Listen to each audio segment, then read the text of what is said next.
বাচ্চারা, দ্রাব্যতায় আজকে আমরা পড়াশোনা করব অদক্ষেপ সংক্রান্ত ম্যাথ নিয়ে। আমরা যদি বোর্ড কোশ্চেন অ্যানালাইসিস করি তাহলে দেখবো যে প্রচুর পরিমাণ ম্যাথ আসে।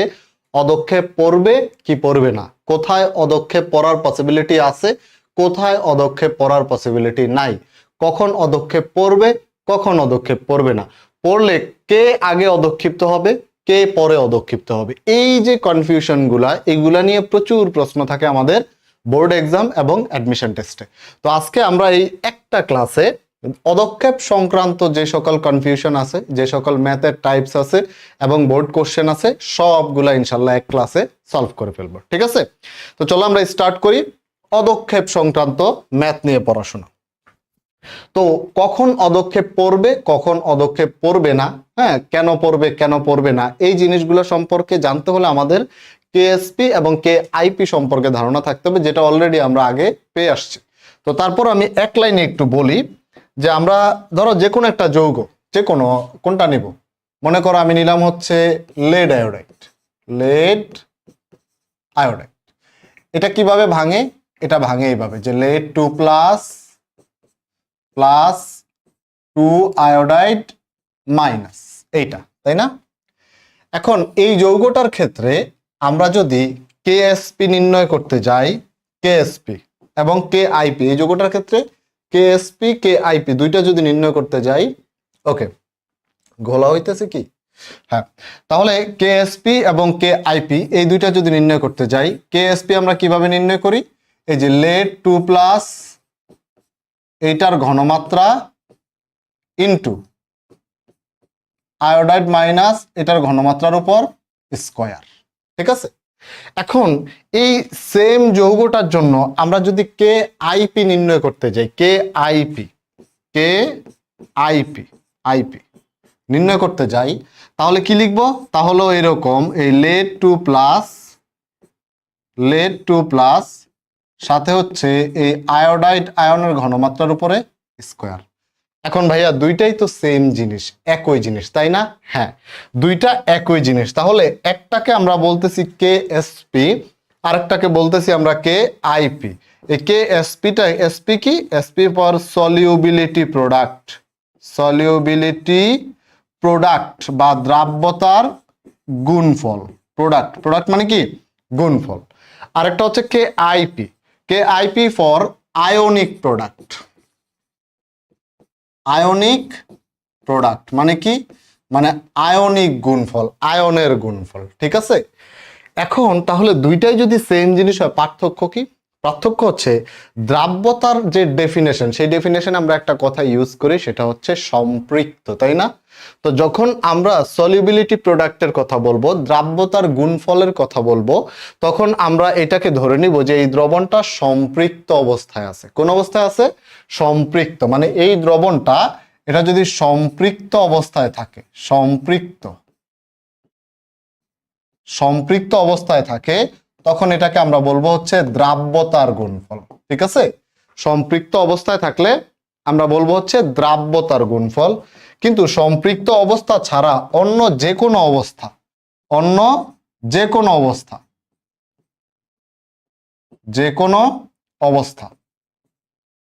সেটা কি? সেটা হচ্ছে ধরো অতিপৃক্ত দ্রবণ কিংবা হচ্ছে অসম্পৃক্ত দ্রবণ, আরো বিভিন্ন দ্রবণ আছে না আমাদের সম্পৃক্ত দ্রবণ ছাড়া। তো ওই দ্রবণের ক্ষেত্রে আমরা এইটাকে, এই জিনিসটাকে, এই গুণফলটাকে তখন কেএসপি বলবো না, বলবো আইপি ফর আয়নিক প্রোডাক্ট, মানে আয়নের গুণফল। আয়নের গুণফল এটা, এই লেড আয়োডাইড ভাঙলে দুইটা আয়ন তৈরি হয়, একটা লেড 2 প্লাস আর একটা আয়োডাইড মাইনাস। তো দুইটা আয়নকে যদি আমরা গুণ করি, সেটা কি? আয়নের গুণফল। ওই জিনিসটাই, আর কিছুই না, যে আয়নিক প্রোডাক্ট মানে হচ্ছে আয়নিক গুণফল, আয়নের গুণফল। তো এই দুইটা এক্স্যাক্টলি সেম জিনিস। যদি দ্রবণটা সম্পৃক্ত অবস্থায় থাকে তখন সেটাকে আমরা বলি কেএসপি বা সলিউবিলিটি প্রোডাক্ট। কিন্তু দ্রবণটা যদি সম্পৃক্ত অবস্থায় না থেকে অন্য যে কোনো অবস্থায় থাকে, মানে সম্পৃক্ত অবস্থার থেকে বেশি দ্রব থাকে বা সম্পৃক্ত অবস্থার থেকে কম দ্রব থাকে, মানে অসম্পৃক্ত দ্রবণ থাকে, সেক্ষেত্রে আমরা এটাকে বলবো হচ্ছে আয়নিক প্রোডাক্ট। ঠিক আছে, তো এখন আমরা আজকে ক্লাস শুরু করেছি কি বলে, আমরা সিদ্ধান্ত নিয়েছি কি আমরা অদক্ষেপ সংক্রান্ত ম্যাথ পড়বো, কিন্তু আমরা পড়তেছি কি কেএসপি আর কেআইপি, তাই না? তো এইটার সাথে ওইটা সম্পর্ক কি ভাইয়া? এটার সাথে এটা সম্পর্ক হচ্ছে আমরা কিভাবে বুঝবো যে কখন অদক্ষেপ পড়বে কখন অদক্ষেপ পড়বে না, ঠিক আছে? তো এইখানে আমাদের একটা কন্ডিশন আছে। কন্ডিশনটা কি? আমাদের প্রথম কন্ডিশন, যদি যদি যদি আমাদের এই কে আইপি গ্রেটার দেন কেএসপি হয়, যদি আমাদের এই কে আইপির মান কেএসপির মান থেকে বড় হয় গ্রেটার দেন, তখন এখানে অদক্ষেপ পড়বে, এখানে অদক্ষেপ পড়বে, ঠিক আছে? কিন্তু যদি উল্টাটা হয়, অর্থাৎ কেআইপি কেএসপি থেকে ছোট হয়, তখন অদক্ষেপ পড়বে না, ঠিক আছে? ওকে, কিন্তু ব্যাপারটা যদি এইরকম হয়, এই যে তোমার কেএসপি ইকুয়াল টু কেআইপি, অর্থাৎ দুইটা সমান হয়, তখন এটাকে আমরা বলবো হচ্ছে একটা সম্পৃক্ত দ্রবণ, ঠিক আছে? সম্পৃক্ত। তো আমরা কি বলছিলাম যে কেএসপি আর কেআইপি একই জিনিস। দ্রবণটা যখন সম্পৃক্ত অবস্থায় থাকবো তখন বলবো যে কেএসপি, আর যখন অন্য যে কোনো অবস্থায় তখন এটাকে কেআইপি। এখন তাহলে ব্যাপারটা কি দাঁড়াইলো? এই যে দুইটা আয়নের গুণফল কি? আয়নিক গুণফল। আর এই সম্পৃক্ত অবস্থায় আয়নিক গুণফলটাই কি? দ্রাব্যতার গুণফল। তাহলে দ্রাব্যতার গুণফলের সংজ্ঞাটা কি দাঁড়াচ্ছে? যে সম্পৃক্ত অবস্থায় আয়নের যে গুণফল আছে সেটাই দ্রাব্যতার গুণফল, আর সম্পৃক্ত ছাড়া আয়নের যে গুণফল আছে সেটা হচ্ছে আয়নিক গুণফল। ওকে, এখন আমাদের যখন ম্যাথ আসবে, ম্যাথে আমাদের কি করতে বলবে? ম্যাথে আমাদের করতে বলবে হচ্ছে কোনটা অদক্ষেপ পড়বে কোনটা অদক্ষেপ পড়বে না সেটা বের করতে। তো আমরা কি করব? এই যে যদি কেআইপি বড় হয় কেএসপি থেকে তাহলে অদক্ষেপ পড়বে, যদি কেআইপি ছোট হয় কেএসপি থেকে তাহলে অদক্ষেপ পড়বে না, ঠিক আছে? তো এখন আমরা তাহলে কার কেএসপি নির্ণয় করব, কার কেআইপি নির্ণয় করব? ধরো আমাকে দুইটা দ্রবণ দিয়ে দিল, দুইটা দ্রবণে মনে করো একটা হচ্ছে ক্যালসিয়াম ক্লোরাইডের দ্রবণ আর একটা হচ্ছে ধরো সিলভার ক্লোরাইডের দ্রবণ। এখন এই দুইটার মধ্যে আমি কার কেএসপি নির্ণয় করব, কার কেআইপি নির্ণয় করব? এটা একটা কনফিউশন না? তো ব্যাপারটা হচ্ছে যে এই ধরনের ম্যাথে কেএসপির একটা মান তোমাকে দিয়ে দিবে আর কেআইপির একটা মান তোমার বের করতে হবে, অথবা কেআইপির একটা মান দেয়া থাকবে কেএসপির মান তোমাকে বের করতে হবে, করে তুমি সিদ্ধান্ত দিবা। তাহলে এখন ধরো কেএসপির মান দেয়া আছে, তো কেআইপি কার নির্ণয় করবা? যার কেএসপির মান দেয়া থাকবে তারই কেআইপির মান নির্ণয় করব। তাহলে এই ম্যাথের মেইন জিনিসটা কি, মেইন টার্গেটটা কি? টার্গেট হচ্ছে যার কেএসপি দেয়া থাকবে তারই কেআইপি নির্ণয় করব। তাহলে না হয় আমরা করতে পারবো, কি বলে এটাকে কম্পেয়ার করতে পারবো যে কেএসপি বড় ছোট। এখন তুমি মনে করো যে আমার কেএসপির সাথে তোমার কেআইপি তুলনা করলে হবে না। আমার কেএসপির সাথে আমার কেআইপি তুলনা করতে হবে, তোমার কেএসপির সাথে তোমার কেআইপি তুলনা করতে হবে। বোঝা গেছে বিষয়টা? তাহলে আমাদের এখানে টার্গেটটা কি থাকবে? টার্গেট থাকবে হচ্ছে যার কেএসপি দেয়া থাকবে, যার কেএসপি দেয়া থাকবে তারই কেআইপি নির্ণয় করব, কেআইপি নির্ণয় করব, ঠিক আছে? তো এই টার্গেটটা মনে রাখলে বাকি কাজ আমাদের কোনো সমস্যা নাই। আমি প্রথমে 3-4টা টাইপের ম্যাথ করাবো, এই 3-4টা টাইপের ম্যাথ করার পরে আমরা যাব হচ্ছে কোশ্চেন সলভে, এবং কোশ্চেন সলভে গেলে তুমি দেখবা যে যত ধরনের প্রশ্ন আসছে সব তুমি অলরেডি পারো। অর্থাৎ আমি প্রথমে যে কটা অঙ্ক করাবো সেগুলো দিয়ে সব ধরনের ম্যাথ হয়ে যাবে, ঠিক আছে? তো প্রথম যে কটা ম্যাথ করাবো এগুলো একটু সাবধানে, হ্যাঁ, একটু চিন্তা ভাবনা করে ভালো করে বুঝবা। ওকে, প্রথম ম্যাথটা আমাদের কি বলছে দেখো। প্রথম ম্যাথটা বলছে উদ্দীপকের দ্রবণ দুটিকে মিশ্রিত করলে কোনো অদক্ষেপ পড়বে কিনা আমাদের কাছে জানতে চাইছে। তো দেখো এইখানে কেএসপি দেওয়া আছে, এটা কেএসপির মান দেওয়া আছে, এই যে এটা। এখন অদক্ষেপ পড়বে কি পড়বে না সেটা আমরা কিভাবে বের করব? আমরা কেএসপি আর কেআইপি তুলনা করব, তাই না? কেএসপি আর কেআইপির তুলনা করব, তুলনা করে দেখব যদি কেআইপি বড় হয় তাহলে অদক্ষেপ পড়বে, যদি কেআইপি ছোট হয় তাহলে অদক্ষেপ পড়বে না। ঠিক আছে, এখন খেয়াল কর, কেএসপি দেওয়া আছে কার? বেরিয়াম সালফেটের। আর এইখানে এইখানে যে যে দুইটা বিকারক আছে, দুই বিকারকে একটাতে দেওয়া আছে বেরিয়াম নাইট্রেট, আরেকটাতে দেওয়া আছে সোডিয়াম সালফেট। বেরিয়াম নাইট্রেট আর সোডিয়াম সালফেট, কিন্তু কেএসপি দেওয়া আছে কোথায়? কেএসপি দেওয়া আছে বেরিয়াম সালফেটের। এখানে বেরিয়াম সালফেট আছে? নাই। ওখানে বেরিয়াম সালফেট আছে? নাই। তাহলে কোন জায়গাতে আসবে? এই দুইটাকে যখন আমরা মিক্স করে দিবে, একটাকে যখন আরেকটাতে ঢেলে দিবে, যে দুইটি দ্রবণকে মিশ্রিত করলে, একত্রিত করব, তখন এখানকার বেরিয়ামের সাথে ওখানকার সালফেটের একটা প্রেম হবে, একটা ভালোবাসা হবে, একটা সংসার হবে, ওদের বিয়ে হবে, তখন এরা কি করবে? বেরিয়াম সালফেট গঠন করবে। তো এই বেরিয়াম সালফেটের কেএসপি দেওয়া আছে, আমাদের দায়িত্ব কি? আমাদের দায়িত্ব হচ্ছে এই বেরিয়াম সালফেটের কেআইপি বের করা, তারপর এই দুইটা তুলনা করা, তুলনা করে দেখা যে কেআইপি বড় নাকি কেএসপি বড়। ঠিক আছে, ওকে। তো এখন খেয়াল কর, আমরা তাহলে কি করব? আমাদের এই বেরিয়াম সালফেটের কেআইপি যদি নির্ণয় করতে যাই, খেয়াল কর, খেয়াল কর, আমাদের কোন কোন আয়নের ঘনমাত্রা লাগবে? আমাদের বেরিয়াম 2+ এর ঘনমাত্রা লাগবে, সালফেট 2- এর ঘনমাত্রা লাগবে। কারণ এই যে এটা যদি ভাঙে, এই বেরিয়াম সালফেট যদি ভাঙে, কিভাবে ভাঙে এটা দেখতো। বেরিয়াম সালফেট কিভাবে ভাঙে? এই যে বেরিয়াম সালফেট, এটা কিভাবে ভাঙবে?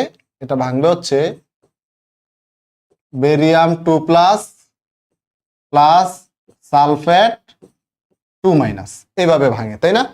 তাহলে এখন যদি আমরা এর কেআইপি নির্ণয় করতে যাই, এর কেআইপি নির্ণয় করলে কি লাগবে? বেরিয়াম 2+ এর ঘনমাত্রা লাগবে আর সালফেট 2- এর ঘনমাত্রা লাগবে। তো আমরা একটা একটা করে করি, একটা একটা করে ঘনমাত্রা বের করি। প্রথম হচ্ছে 2+ এর জন্য, বেরিয়াম 2+ এর জন্য, এটার জন্য আমাদের সূত্র কি? আমাদের সূত্র হচ্ছে V1S1 = V2S2। ওকে, অর্থাৎ আমার যে প্রথম পাত্রে বেরিয়ামের ঘনমাত্রা কত, আয়তন কত, আবার পাত্র দুইটাকে যখন আমরা মিক্স করব তখন আমার আয়তন কত, এবং সেইখানে এই বেরিয়াম 2+ এর ঘনমাত্রা কত। দেখ ভাইয়া, বেরিয়াম 2+ এর ঘনমাত্রা দেয়া আছে কত? 4 × 10⁻³ এটা কি বেরিয়াম নাইট্রেটের ঘনমাত্রা? তাহলে এখানে বেরিয়ামের ঘনমাত্রা কি একই, 4 × 10⁻³ মোলার। কিন্তু আমরা যখন দুইটা দ্রবণকে মিক্স করে দেই, এখানে কত? এখানে 200 ml। তো 200 ml যে ঘনমাত্রাটা, এখানে কত? 600। তো 600 আর 200 যখন মিক্স করব টোটাল হবে কত? 800। 800 তে কি ঘনমাত্রা একই হবে? না। মনে কর তুই 100 ml পানির মধ্যে তুই মনে কর 10টা সোডিয়াম ক্লোরাইড দিলি, এটার যে ঘনমাত্রা, 1000 ml পানিতে তুই যদি 10টা সোডিয়াম ক্লোরাইড দেস, এটার ঘনমাত্রা কি এক না। মনে কর তুই একটা হলো যে তুই দিলি যে 1 মোল সোডিয়াম ক্লোরাইড দিলি 100 ml এ, আরেকটা হচ্ছে 1 মোল সোডিয়াম ক্লোরাইড দিলি তুই 1000 ml এ, দুইটা কি সেম? অবশ্যই সেম না। তো যখন আমাদের আয়তন বেড়ে যাচ্ছে তখন ঘনমাত্রা কমে যাইতে পারে, তাই না? তখন ঘনমাত্রা কমে যাইতে পারে। তো সেই জন্য আমাদের কি করতে হবে? সেজন্য হচ্ছে যখন আমরা মিক্স করব, এই মিক্সড অবস্থায় বেরিয়ামের ঘনমাত্রাটা কত সেটা আমাদের জানা লাগবে। ঠিক আছে, তো আমরা মান বসায় দেই। এখানে আমরা মান বসাই। প্রথমে আমরা কাটটা করতেছি, বেরিয়াম 2+ এরটা করতেছি, এইটা। ওকে, মান বসায় দে। মান বসাইলে V1 কত? প্রথম পাত্রে কত? 200 ml, 200 ইন্টু S1 কত? S1 হচ্ছে 4 × 10⁻³ এইটা, ইকুয়াল টু V2 কত? আমাদের কি জায়গা হবে? V2 হচ্ছে কত? ওই যে ওই পাত্রে 600, এই পাত্রে 200, টোটাল কত? 800। এই যে এইখানে 200 আর এইখানে 600, টোটাল কত? টোটাল হচ্ছে 800। টোটাল 800। কেন টোটাল 800? কারণ দুইটাকে আমরা মিক্স করে দিতেছি, একত্রিত করে দিচ্ছি। 800 ইন্টু S2 কত? S2 আমরা জানি না, S2 আমরা বের করবো যে টোটাল অবস্থায় এই বেরিয়াম 2+ এর ঘনমাত্রা কত। তো এখান থেকে S2 এর একটা মান আমরা পাবো, তাই না? এখান থেকে S2 এর একটা মান আমরা পাবো। ওকে, ধরে নিলাম সেই মানটা হচ্ছে কারণ আমার হাতে ক্যালকুলেটর নাই, তো আমি ধরে নিলাম সেই মানটা হচ্ছে এত পরিমাণ আমরা পাবো। ক্লিয়ার?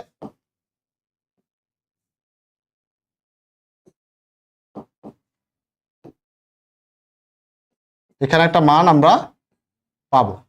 এটা কত ধরলাম, এটা ধরে নিলাম এটা হচ্ছে ক, বা ক না ধরে হ্যাঁ ধরি ক ধরি, বাংলায় ধরি তাহলে সুবিধা হবে ক। ঠিক আছে, এত মোল পার লিটার বা এত মোলার। এটা আমরা পেয়ে গেছি কি, এটা আমরা পেয়ে গেছি হচ্ছে কার, বেরিয়াম 2+ এর। এবার আমরা কি করব ভাইয়া, এবার আমরা করব হচ্ছে সালফেটের, সালফেটের। ওকে, তো এবার সালফেটের জন্য করা শুরু করি।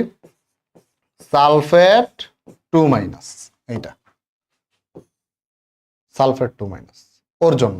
তো সালফেট 2- এর জন্য আবার সেম কাহিনী। আমাদের সূত্র কি, সূত্র হচ্ছে V1S1 = V2S2, ওইটাই আগের সূত্রই। এবার সালফেটের ক্ষেত্রে মান বসাবো। ভাইয়া দেখো তো সালফেটের ক্ষেত্রে V1 কোনটা, সালফেট কোন, এই বিকারে আছে না এই বিকারে আছে, এই বিকারে আছে। তো তার V1 কত, 600, তার V1 হচ্ছে 600 ইন্টু S1 কত, তার S1 হচ্ছে ওই যে 8 × 10⁻³ 8 × 10⁻³ ইকুয়াল টু V2 কত, V2 হচ্ছে দুইটার মিক্সড, 200 + 600 800 ইন্টু S2। এই ম্যাথগুলোর এইটাই প্যারা, আর কোনো প্যারা নাই, বাকি সব তো একই। তুমি এতদিন দ্রাব্যতার গুণফল যে ম্যাথ করে আসছো, ধরো এই যে বেরিয়াম সালফেট, এটার এবার দ্রাব্যতার কেএসপি কি S², কেআইপি কি S², তাই না? অর্থাৎ দুইটার গুণফল, এটার গুণফল এটার গুণফল, শেষ। কিন্তু এখানে প্যারাটা কি, প্যারাটা হচ্ছে দুইটার ঘনমাত্রাটা বের করতে হবে, শেষ। এটার ঘনমাত্রা বের করছে, এটার ঘনমাত্রা বের করছে, ম্যাথ শেষ, ম্যাথ শেষ। দেখো তো এখান থেকে আমার S2 এর মান বের হবে, S2 ইকুয়াল টু কি আসবে, একটা বাক্স আসবে, ধরি এই মানটা কত, এই মানটা হচ্ছে খ, ঠিক আছে। এবার আসো, এবার আমরা এটার কেআইপি নির্ণয় করব। এটার কেআইপি নির্ণয় করব। তো কেআইপি নির্ণয় করার জন্য আমাদের সূত্র কি ভাইয়া, আমাদের সূত্র হচ্ছে কেআইপি ইকুয়াল টু এই বেরিয়াম 2+ এর ঘনমাত্রা ইন্টু সালফেট 2- এর ঘনমাত্রা। Clear, clear.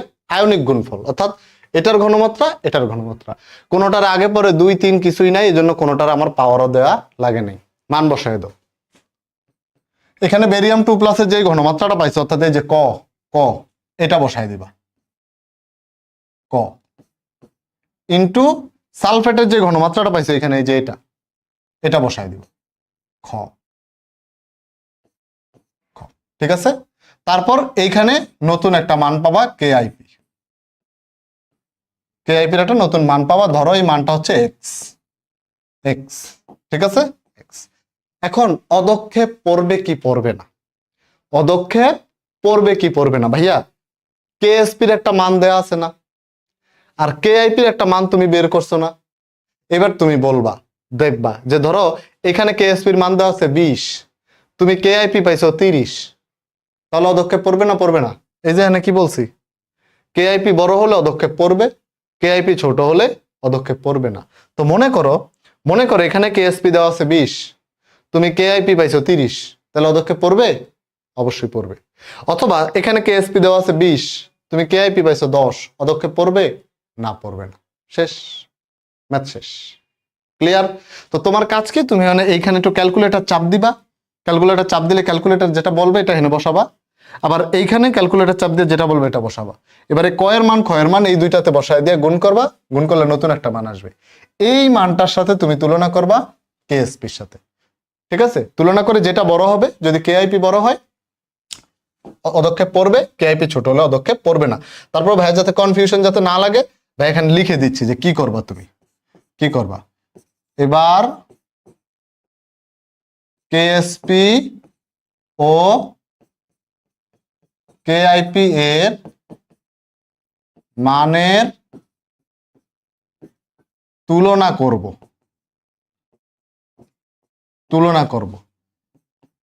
কেআইপি বড় হলে পদক্ষেপ পড়বে,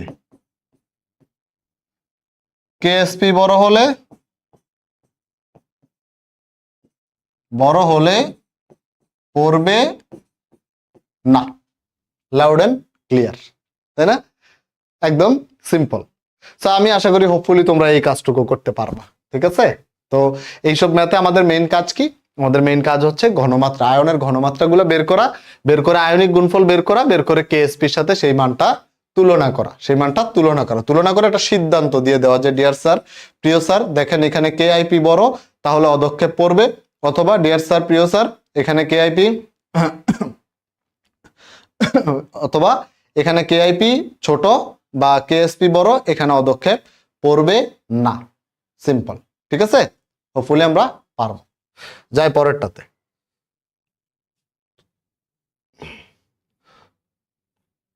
পরেরটা কি বলছে দেখো,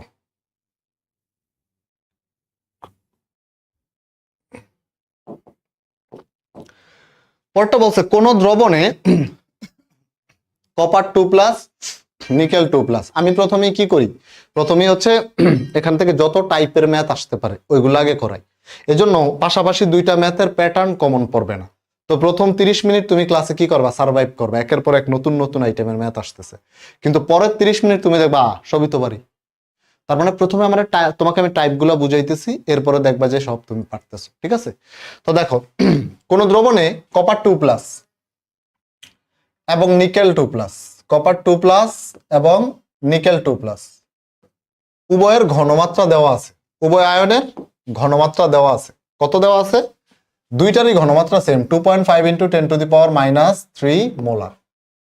এখন বলছে হাইড্রোজেন সালফাইডের সম্পৃক্ত দ্রবণে H3O আয়নের ঘনমাত্রা কত হলে কেবলমাত্র কপার 2+ আয়ন কপার সালফাইড হিসাবে অদক্ষিপ্ত হবে, কিন্তু নিকেল 2+ আয়ন দ্রবণে দ্রবীভূত থেকে যাবে।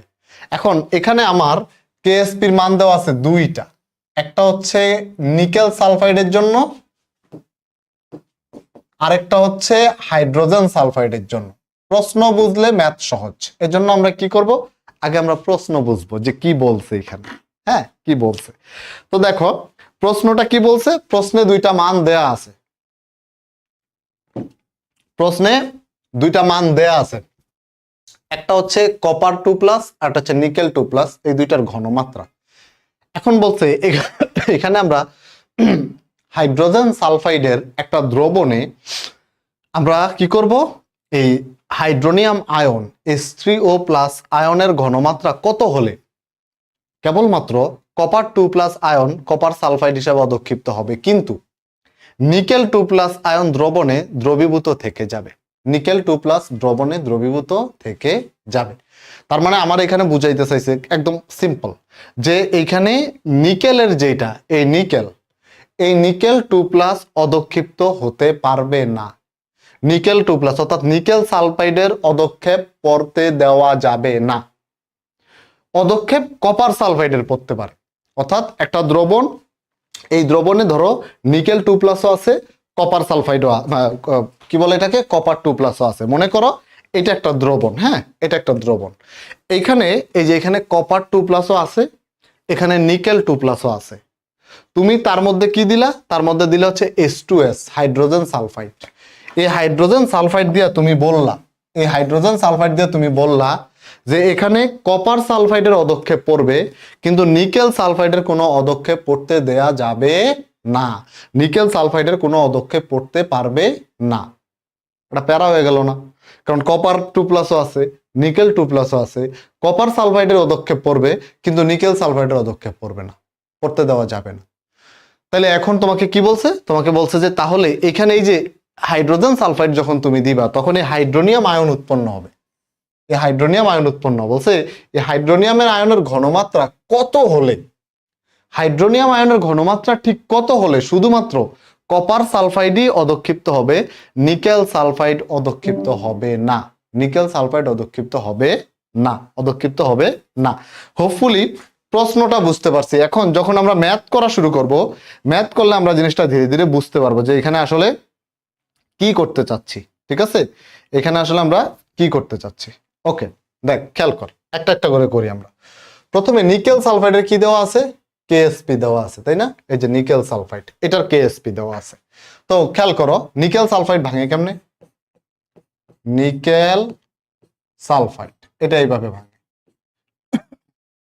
নিকেল 2+ সালফাইড 2- এটা, হ্যাঁ। এখন আমরা কি বের করব? আমরা কেএসপি বের করব। কেএসপি ইকুয়াল টু নিকেল 2+ এর ঘনমাত্রা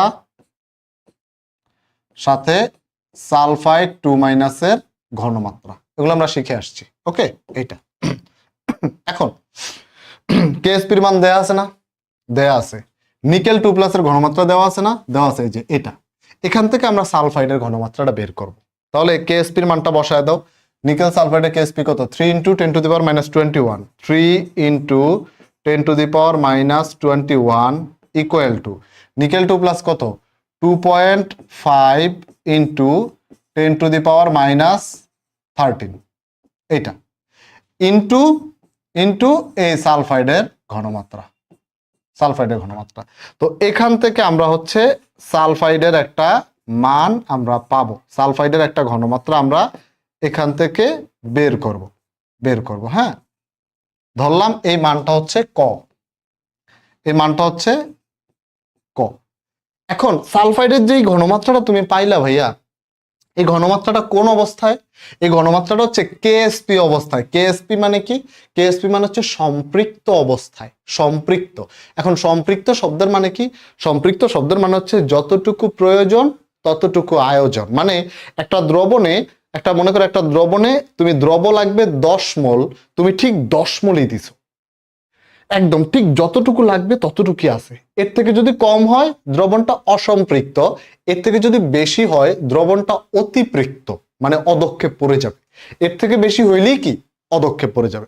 ঠিক আছে, এর থেকে বেশি হইলেই অদক্ষেপ পড়ে যাবে। এখন সালফার আছে, মনে করো এখানে সালফাইড আছে ক পরিমাণ, এর থেকে যদি বেশি হয় তাহলে কি? অদক্ষেপ পড়ে যাবে। কারণ কি? এটা কোন অবস্থায় আছে? সলিবিলিটি প্রোডাক্ট, দ্রাব্যতার গুণফল, এটা সম্পৃক্ত অবস্থায় আছে, একদম কাটায় কাটায় পরিপূর্ণ। মানে একটা কলসে যতটুকু পানি দরকার ততটুকুই আছে, আর এক ফোঁটা বেশি হলে সেটা নিচে পড়ে যাবে। ঠিক আছে, তো এই দ্রবণে যতটুকু সালফাইড থাকা দরকার ততটুকু সালফাইডই আছে, এর থেকে একটু বেশি হলে অদক্ষেপ, একটু বেশি হলে অদক্ষেপ। ঠিক আছে, তো এখন খেয়াল কর, এখন খেয়াল কর, এই যে সালফাইডটা, এই সালফাইডটা আছে কোথায়? এই সালফাইডটা হচ্ছে সম্পৃক্ত দ্রবণে, এবং এটা একদম পারফেক্ট আছে। এর থেকে যদি সালফাইডের পরিমাণ বেশি হয়, বেশি হয়, তাহলে অদক্ষেপ পড়ে যাবে। ক্লিয়ার? ওকে, এবার আসো, এবার আসো পরবর্তীতে আমাদের কি দেওয়া আছে? আমাদের দেওয়া আছে হাইড্রোজেন সালফাইডের কি, এটা হাইড্রোজেন সালফাইডের কেএসপি দেওয়া আছে। হাইড্রোজেন সালফাইড কিভাবে ভাঙে?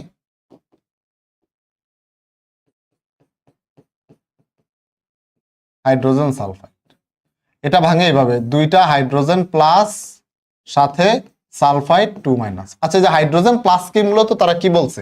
এই হাইড্রোজেন প্লাস কি তারা H3O হিসেবে গণ্য করছে, যে হাইড্রোজেন প্লাসটাই আমার কি? H3O।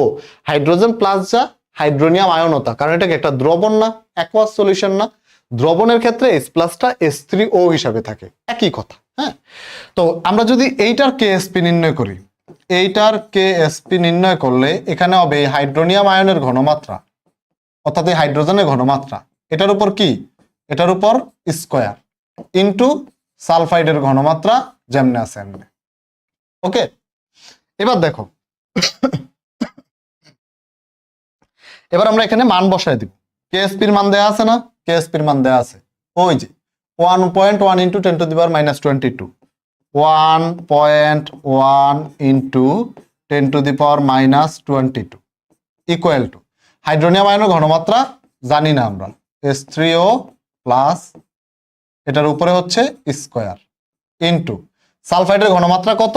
এই যে এখান থেকে আমরা সালফাইডের ঘনমাত্রা পাইছিলাম, সালফাইডের ঘনমাত্রা আমরা বের করছিলাম এখান থেকে, যে সম্পৃক্ত অবস্থায়, এটা কি কেএসপি না? সম্পৃক্ত অবস্থায় না? সম্পৃক্ত অবস্থায় সালফার ম্যাক্সিমাম এতটুকুই থাকতে পারবে, কারণ প্রশ্নে বলা আছে, প্রশ্নে বলা আছে এই যে কপার সালফাইড অদক্ষিপ্ত হতে পারবে, কিন্তু নিকেল 2+ আয়ন দ্রবণে দ্রবীভূত থেকে যাবে, অর্থাৎ নিকেল 2+ অদক্ষিপ্ত হতে পারবে না, না, না। নিকেল 2+ অদক্ষিপ্ত হতে পারবে না। এখন নিকেল 2+ যাতে অদক্ষিপ্ত হতে না পারে সেজন্য আমাদের সালফাইডের পরিমাণ সর্বোচ্চ এতটুকু থাকা লাগবে, এর বেশি যাওয়া যাবে না, এর বেশি যাওয়া যাবে না। ক্লিয়ার? তাহলে এখান থেকে আমরা সালফাইডের মানটা বসায় দিব। সালফাইডের মান কত? সালফাইডের মান হচ্ছে ক, এই যে ক, ক। ঠিক আছে, এইবার এখান থেকে কি পাবো ভাই? আমরা এখান থেকে হচ্ছে আমরা হাইড্রোনিয়াম আয়নের একটা ঘনমাত্রা বের করতে পারবো, হাইড্রোনিয়াম আয়নের ঘনমাত্রা বের করতে পারবো এবং এইখানে হাইড্রোনিয়াম আয়নের একটা মান আমরা পাবো। ধরো এটা খ, ঠিক আছে। এইবার হচ্ছে আমাদের উত্তর দেওয়ার পালা। আমাদের ম্যাথ শেষ, এবার উত্তর দেওয়ার পালা। আমাদেরকে কি জানতে চাইছে? আমাদের জানতে চাইছে যে হাইড্রোনিয়াম আয়নের ঘনমাত্রা সর্বোচ্চ কত হলে নিকেল সালফাইডের অদক্ষেপ পড়বে না। ঠিক আছে, যে হাইড্রোনিয়াম আয়নের ঘনমাত্রা কত হলে কেবলমাত্র কপার 2+ আয়ন সালফাইড হিসেবে অদক্ষিপ্ত হবে, কিন্তু এই নিকেল 2+ আয়ন অদক্ষিপ্ত হবে না। তো ভাইয়া এই যে হাইড্রোনিয়াম আয়নটা এটা কোথা থেকে আসছে? কেএসপি থেকে, সম্পৃক্ত দ্রবণ থেকে। তো এই হাইড্রোনিয়াম আয়নটা যদি খ পরিমাণই থাকে তাহলে সেটা কোন অবস্থায় আছে? সম্পৃক্ত অবস্থায় আছে। কিন্তু খ এর বেশি যদি হয় তখন এটা অদক্ষিপ্ত হয়ে যাবে, তাই না? তোমাকে যদি জিজ্ঞেস করতে হতো যে এই যে আমরা নিকেল সালফাইডের যে এটা দেওয়া আছে, কেএসপি দেওয়া আছে, দ্রাব্যতার, এই ম্যাথটা ভালো করে বুঝো। এটা বুঝলে সামনে অনেকগুলো ম্যাথ এমনি পারবা, ঠিক আছে? তো যদি বলতো যে নিকেল সালফাইডের ক্ষেত্রে সালফাইডের ঘনমাত্রা সর্বোচ্চ কত হলে এটা অদক্ষিপ্ত হবে না, তখন আমরা এই যে সালফাইডের ঘনমাত্রা কেএসপি থেকে বের করতাম, বের করে বলতাম যে ডিয়ার স্যার, প্রিয় স্যার, এই যে সালফাইডের ঘনমাত্রাটা ক পরিমাণ, এটা সম্পৃক্ত অবস্থায় আছে, এর থেকে বেশি গেলে অদক্ষেপ। সিমিলারলি আমি যখন কেএসপি থেকে হাইড্রোনিয়াম আয়নের ঘনমাত্রা বের করছি, এখন আমাদের জিজ্ঞেস করছে যে হাইড্রোনিয়ামের ঘনমাত্রা সর্বোচ্চ কত হইতে হবে। তো আমাদের হাইড্রোনিয়াম আয়নের ঘনমাত্রা কত পাইছি? খ পরিমাণ। তো আমরা বলবো যে ডিয়ার স্যার, প্রিয় স্যার, এই হাইড্রোনিয়াম আয়নের ঘনমাত্রা খ পরিমাণ যদি থাকে তাহলে সেটা সম্পৃক্ত, এর বেশি গেলেই অদক্ষেপ, তাহলে আমাদের অ্যান্সার হয়ে গেছে। অ্যান্সার কি? অ্যান্সার হচ্ছে হাইড্রোনিয়াম আয়নের ঘনমাত্রা, এই যে অ্যান্সার হচ্ছে হাইড্রোনিয়াম আয়নের ঘনমাত্রা এত, এর ঘনমাত্রা কত পাইছি আমরা? এই যে খ পরিমাণ পাইছি, তাই না? খ পরিমাণ পাইছি, তাহলে এই খ মোল পার লিটারের বেশি গেলে, মোল পার লিটার এর বেশি গেলে পদক্ষেপ পড়বে।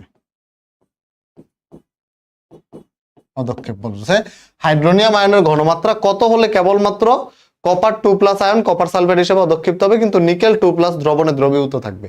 তো হাইড্রোনিয়াম আয়নের ঘনমাত্রা এই খ পর্যন্ত থাকলে ঠিক আছে, কিন্তু এর বেশি থাকলে নিকেল সালফাইডের অদক্ষেপ পড়বে। তাহলে আমাদের অ্যান্সারটা দুই ভাবে হইতে পারে। একটা হচ্ছে যে খ এর বেশি গেলে নিকেল সালফাইড অদক্ষিপ্ত হয়ে যাবে, আর একটা হচ্ছে যে খ পরিমাণ থাকলে, অর্থাৎ এই যে এখানে এটাই আমাদের অ্যান্সার, যে খ পরিমাণ থাকলেই শুধুমাত্র আমার কপার সালফাইড অদক্ষিপ্ত হবে, কিন্তু নিকেল সালফাইড অদক্ষিপ্ত হবে না, ঠিক আছে? তো এই ধরনের প্রশ্ন যখন থাকবে যে অমুকের ঘনমাত্রা ম্যাক্সিমাম কত হইতে পারবে, তমুকের ঘনমাত্রা কত হইলে অদক্ষিপ্ত হবে, তখন আমরা কি করব? তখন আমরা কেএসপি থেকে তার ঘনমাত্রাটা বের করব, যে কেএসপি থেকে তার ঘনমাত্রা বের করব, বের করে বলবো যে এইটা কেএসপি তে আছে, মানে সম্পৃক্ত অবস্থায় আছে, এর বেশি গেলেই অদক্ষেপ। আবার এই যে এখানে আমাদেরকে যদি সালফাইড চাইতো তাহলে ম্যাথ এখানেই শেষ, কিন্তু আমাদের সালফাইড চাই না, চাইছে কোনটা? চাইছে হাইড্রোনিয়াম। এজন্য আমরা সালফাইডের মানটা বের করে এখানে বসায়া হাইড্রোনিয়ামটা বের করা লাগছে, ঠিক আছে? কিন্তু ম্যাক্সিমাম ম্যাথে এখানেই শেষ হয়ে যাবে। ওকে, তো এরপরে হাইড্রোনিয়াম আয়নেরটা আমরা বের করছি, বের করে বলছি যে হাইড্রোনিয়াম আয়নের মান যদি এই খ পরিমাণ থাকে তাহলে অদক্ষেপ পড়বে না, বাট খ এর বেশি গেলেই অদক্ষেপ পড়ে যাবে, ঠিক আছে? সো হোপফুলি আমরা এই ম্যাথটা বুঝতে পারছি, এবং এই ম্যাথ বুঝতে পারলে সামনে যেসব ম্যাথ আছে এগুলো আমরা ইজিলি পারবো।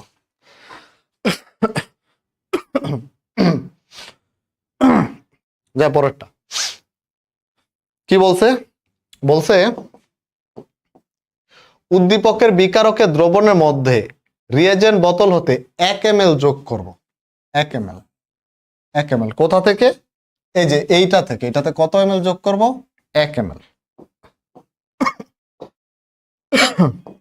1 ml। আর ওইটাতে কত আছে? এটাতে আছে হচ্ছে 10 ml। আচ্ছা, এখন এখানে কার কথা বলছে? যে লেড আয়োডাইড অদক্ষেপ পড়বে কিনা বিশ্লেষণ করো। লেড আয়োডাইড, আমার কেএসপি কার দেওয়া আছে? কেএসপি দেওয়া আছে লেড আয়োডাইডের। এখানে বিটা ছোট হাতের হবে, এটা লেড আয়োডাইডের কেএসপি দেওয়া আছে PbI2। তাহলে এখন আমাদের কি করা লাগবে? আমার এই পাশ থেকে লেডের ঘনমাত্রা বের করা লাগবে, এই পাশ থেকে আয়োডিনের ঘনমাত্রা বের করা লাগবে, তাই না? Lead iodide. তো এইখানে লেডের ঘনমাত্রা কত? এখানে লেডের ঘনমাত্রা হচ্ছে এই যে 4.5 ইন্টু 10⁻³ আচ্ছা ভাইয়া এই 4.5 ইন্টু 10⁻³ এটা কার ঘনমাত্রা? এটা হচ্ছে লেড নাইট্রেটের ঘনমাত্রা। এটা কার ঘনমাত্রা? লেড নাইট্রেটের। এখন আমরা আমাদেরকে যখন বলে যে লেডের ঘনমাত্রা কত, আমরা এটাই নিতেছি। কেন? কারণ একটা লেড নাইট্রেটের মধ্যে একটাই লেড আছে, 1:1। কিন্তু আমাদেরকে যদি বলতো এখানে যে নাইট্রেটের ঘনমাত্রা কত, আমরা কি করতাম? 2 দিয়ে গুণ দিতাম। কারণ একটা লেড নাইট্রেটের মধ্যে নাইট্রেট আছে কয়টা? 2টা। ঠিক আছে, এটা সামনে একটা ম্যাথ আসবে তখন দেখবো আমরা। আচ্ছা এখন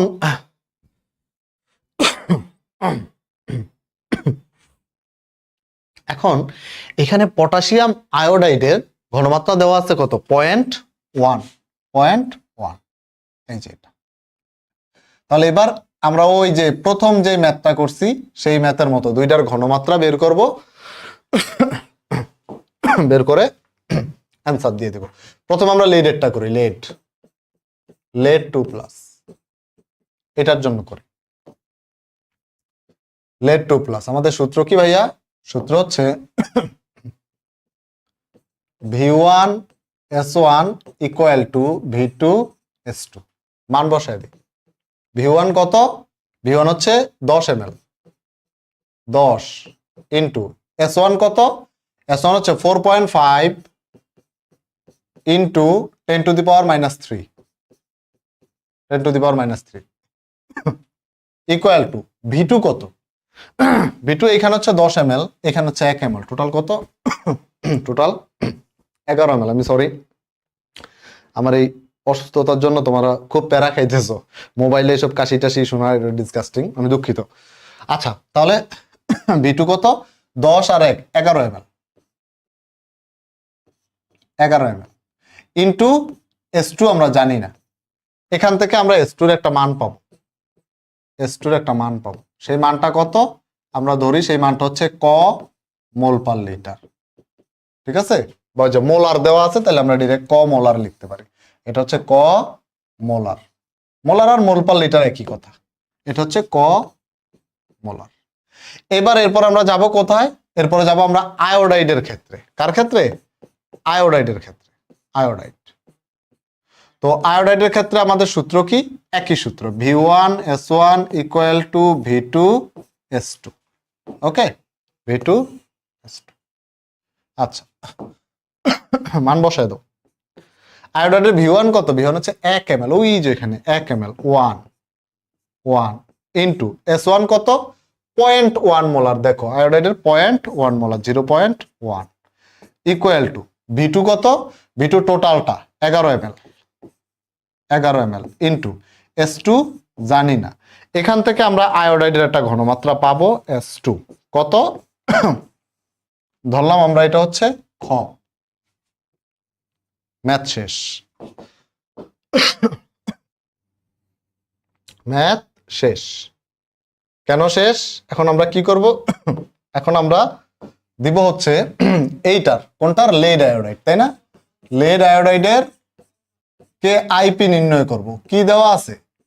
KSP দেওয়া আছে, এই যে KSP দেওয়া আছে। কি বের করব? KIP। তারপর কি করব? তুলনা করব। তো এখন লেড আয়োডাইডের এই লেড 2+ সাথে 2 আয়োডাইড মাইনাস, এইটা। হ্যাঁ, তো এখন আমরা যদি KIP নির্ণয় করি, এখান থেকে KIP ইকুয়াল টু লেড 2+ এর ঘনমাত্রা ইন্টু আয়োডাইডের ঘনমাত্রা। আয়োডাইডের ঘনমাত্রার উপর কি দিব? স্কোয়ার দেব। ঠিক আছে, যেহেতু আমাদের সামনে 2 আছে, স্কোয়ার যাবে। আর KSP আর KIP একই জিনিস, একই জিনিস, শুধু সম্পৃক্ত আর অন্যান্য অবস্থায়। এখন আমরা মান বসাই দিব। হ্যাঁ, কত? এই লেড 2+, এটার একটা মান আছে ইন্টু, আচ্ছা ডিরেক্ট আমরা মানটাই লিখি, এর একটা মান আছে। লেড 2+ এর মান কত পাইছি আমরা? এখানে যে লেড 2+ এর ক, আর এটা হচ্ছে ক ইন্টু আয়রন মাইনাস আয়োডাইড মাইনাসের মান কত? খ। আয়োডাইডের মান কত? খ। এটার উপর কি হবে? স্কোয়ার। এবার এই দুইটা মিলে আমরা নতুন একটা মান পাবো, ধরলাম এই মানটা হচ্ছে এক্স। এবার আমাদের কাজ কি? এবার আমাদের কাজ আবার সেই KSP KIP তুলনা করব। এবার আবার কেএসপি এবং কেআইপি তুলনা, কেআইপি তুলনা করে আমরা দেখব যদি কেএসপি বড় হয় তাহলে অদক্ষেপ পড়বে না, আর কেআইপি বড় হলে অদক্ষেপ পড়বে। তো এখন এখানে যে কেআইপি যে মানটা তুমি পাবা সেটা এটার সাথে তুলনা করবে, এই যে এটার সাথে তুলনা করে দেখবা যে যদি কেআইপি বড় হয় তাহলে অদক্ষেপ পড়বে, যদি কেএসপি বড় হয় তাহলে অদক্ষেপ পড়বে না। সিম্পল, ঠিক আছে? তাহলে এই ম্যাথটা যে প্রথম ম্যাথের মধ্যে একদম হুবহু কমন জিনিস, এবং নেক্সট সামনে প্রথম কয়েকটা ম্যাথের পরে সামনে যে ম্যাথগুলো আসবে সবগুলো একরকম, সবগুলা একই রকম, একদম সেম। আচ্ছা, এরপরেরটাতে যাই।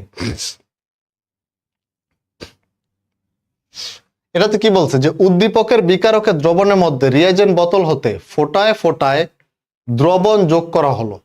দ্রবণে ফসফেট আয়নের ঘনমাত্রা কত হলে ক্যালসিয়াম ফসফেটের অদক্ষেপ শুরু হবে? যেখানে ক্যালসিয়াম ফসফেটের কেএসপির মান দেয়া আছে। আচ্ছা, কেএসপির মান দেয়া আছে কার? ক্যালসিয়াম ফসফেটের। এখন আমাদেরকে বলছে যে ফসফেটের এই ফসফেট আয়নের ঘনমাত্রা কত হলে এই ক্যালসিয়াম 3 মানে ক্যালসিয়াম ফসফেট এর অদক্ষেপ শুরু হবে। তো আমরা কি বলছিলাম ওই ম্যাথটাতে, এই যে এই ম্যাথটাতে বলছিলাম এমন প্রশ্ন যদি করে যে অমুকের ঘনমাত্রা কত হলে অদক্ষেপ শুরু হবে, তখন আমরা কি বলবো? আমরা কেএসপি থেকে তার মান বের করব। কেএসপি থেকে তার মান বের করে আমরা বলবো যে ডিয়ার স্যার, প্রিয় স্যার, এ তো কেএসপি থেকে আমরা এর মান বের করছি, মানে সম্পৃক্ত অবস্থা থেকে তার মান আমরা বের করছি, তাহলে এর বেশি যদি হয় তখনই অদক্ষেপ পড়বে। ঠিক আছে? ফসফেটের কথা বলছে, এখন সম্পৃক্ত অবস্থায় ফসফেটের মান আমরা বের করব। ফসফেটের তো কিভাবে করব? ক্যালসিয়াম ফসফেট, এটা হচ্ছে আমাদের যৌগ। ঠিক আছে? তো আমরা প্রথমে যৌগটা লিখি। Calcium Ca3 PO4 2। এটা ভাঙে কেমনে? এটা ভাঙে হচ্ছে ক্যালসিয়াম কয়টা লিখবো? তিনটা ক্যালসিয়াম। ক্যালসিয়ামের মাথার উপর কত দিব? এই যে এই পাশে যত আছে 2, তাহলে প্লাস প্লাস। ফসফেট কয়টা লিখবো? ফসফেট লিখবো 2টা, যেহেতু 2টা আছে। ফসফেটের মাথার উপর কত দিব? ক্যালসিয়াম কয়টা আছে? 3টা, তাহলে 3। এবার আমরা কি করব? এবার আমরা হচ্ছে ওর কেএসপি নির্ণয় করব, এটার কেএসপি। তো এর কেএসপি কি ভাইয়া? এটার কেএসপি হচ্ছে এই ক্যালসিয়াম 2+, এটার ঘনমাত্রার উপরে কি হবে? কিউব। এটা ঘনমাত্রার উপর কিউব, যেহেতু 3 আছে, ইনটু ফসফেট PO4 3-, এটার ঘনমাত্রার উপর কি? এটা ঘনমাত্রার উপর স্কয়ার, যেহেতু কয়টা আছে? 2টা আছে। কেএসপির মান দেয়া আছে না? কত? 1.3 × 10⁻−32 32। তাহলে কেএসপির মানটা এখানে বসায় দেই। 1.3 × 10⁻−32 বা 32 ইকুয়াল টু ক্যালসিয়াম আয়নের ঘনমাত্রা। এই যে দেখো এখানে ক্যালসিয়াম ক্লোরাইডের ঘনমাত্রা দিছে, মানে ক্যালসিয়াম আয়নের ঘনমাত্রা আছে কত? 1.5 × 10⁻3। তাহলে বসায় দাও 1.5 × 10⁻3। এটার উপরে কি? এটার উপর হচ্ছে কিউব ইনটু ফসফেট PO4 3- এর ঘনমাত্রা, এটার উপর স্কয়ার, এটার উপর স্কয়ার। এখন এখান থেকে আমরা ফসফেট আয়নের ঘনমাত্রার একটা মান পাবো। এই ফসফেট আয়নের ঘনমাত্রার একটা মান আমরা এখান থেকে পাবো। ধরি সেই মানটা হচ্ছে এক্স, সেই মানটা হচ্ছে এক্স মোলার। এই যে এটা পাইলাম। ঠিক আছে? এখন আমাদের কাজ কি স্যাররা? আমাদের জিজ্ঞেস করছে যে ফসফেটের ঘনমাত্রা কত হলে অদক্ষেপ শুরু হবে। এখন ফসফেটের মানটা আপনি কোথা থেকে বের করছেন? আপনি বের করছেন হচ্ছে কেএসপি থেকে। কেএসপি মানে এটা সম্পৃক্ত অবস্থায় আছে, মানে ফসফেটের যে মানটা, এই মানটা সম্পৃক্ত অবস্থায় আছে। এর থেকে যদি কম হয় দ্রবণ হয়ে যাবে অসম্পৃক্ত, এর থেকে যদি 1 ফোঁটাও বেশি হয়, চুল পরিমাণও বেশি হয়, তাহলে দ্রবণ হয়ে যাবে অতিপৃক্ত, মানে অদক্ষেপ পড়া শুরু হয়ে যাবে। তাহলে আমাদের অ্যান্সার কি? যে ডিয়ার স্যার, প্রিয় স্যার, ফসফেটের ঘনমাত্রায় এক্স পরিমাণ, যেটা এক্স মোল পার লিটার বা এক্স মোলার, এর থেকে বেশি হলেই অদক্ষেপ। এর থেকে উপরে উঠলেই বা এর থেকে বেশি হলেই অদক্ষেপ পড়া শুরু হবে। তো আমাদের অ্যান্সার কি হবে? অ্যান্সার হচ্ছে যে PO4 3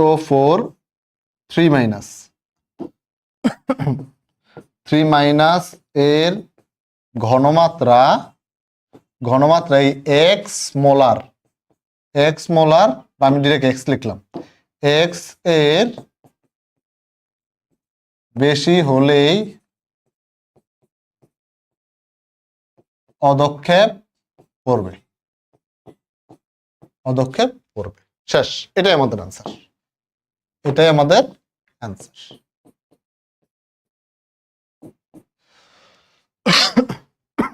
বলেন পারবেন কিনা? হোপফুলি আমরা পারবো, এটা না পারার কোনো কারণ নাই, ইনশাল্লাহ আমরা এটা করতে পারবো। ঠিক আছে, আমরা এটা করতে পারবো। ওকে, তাহলে এই টাইপের ম্যাথ অনেক আসবে, যে অমুকের মান কত হলে তমুকের মান কত হলে, অমুকের মান কতর বেশি হওয়া যাবে না, তমুকের মান কতর কম হওয়া যাবে না। সব জায়গায় আমরা হচ্ছে এই কেএসপি থেকে মানটা বের করে একটা সিদ্ধান্ত দিয়ে দিব। ঠিক আছে, যাই আমরা পরে নিতে। বলছে একই দ্রবণের মধ্যে কপার 2+ এবং lead 2+ আছে, এই দুইটা আছে। ওকে, বলছে আয়নের ঘনমাত্রা যথাক্রমে, দুইটারই ঘনমাত্রা দেওয়া আছে। কপার 2+ এর ঘনমাত্রা কত? 10⁻⁻⁴। ওকে, আর lead 2+ এর ঘনমাত্রা 2 × 10⁻⁻3, দুইটা দেওয়া আছে। এবার বলছে কোন উৎস থেকে দ্রবণের মধ্যে যদি আমরা আয়োডাইড যোগ করি, আয়োডাইড আয়নকে ধীরে ধীরে যোগ করলে কপার আয়োডাইড এবং lead আয়োডাইডের মধ্যে কোনটি প্রথমে অদক্ষিপ্ত হবে? কোনটা প্রথমে অদক্ষিপ্ত হবে? প্রশ্ন বুঝছো? হ্যাঁ, তো দুইটারই কেএসপির মান দেওয়া আছে, একটা দেওয়া আছে আমার কপার আয়োডাইডের, আরেকটা দেওয়া আছে আমার lead আয়োডাইডের। দুইটারই কেএসপির মান দেওয়া আছে। এখন আমরা কি করব? খুবই সিম্পল, দুইটারই যেহেতু কেএসপির মান দেয়া আছে,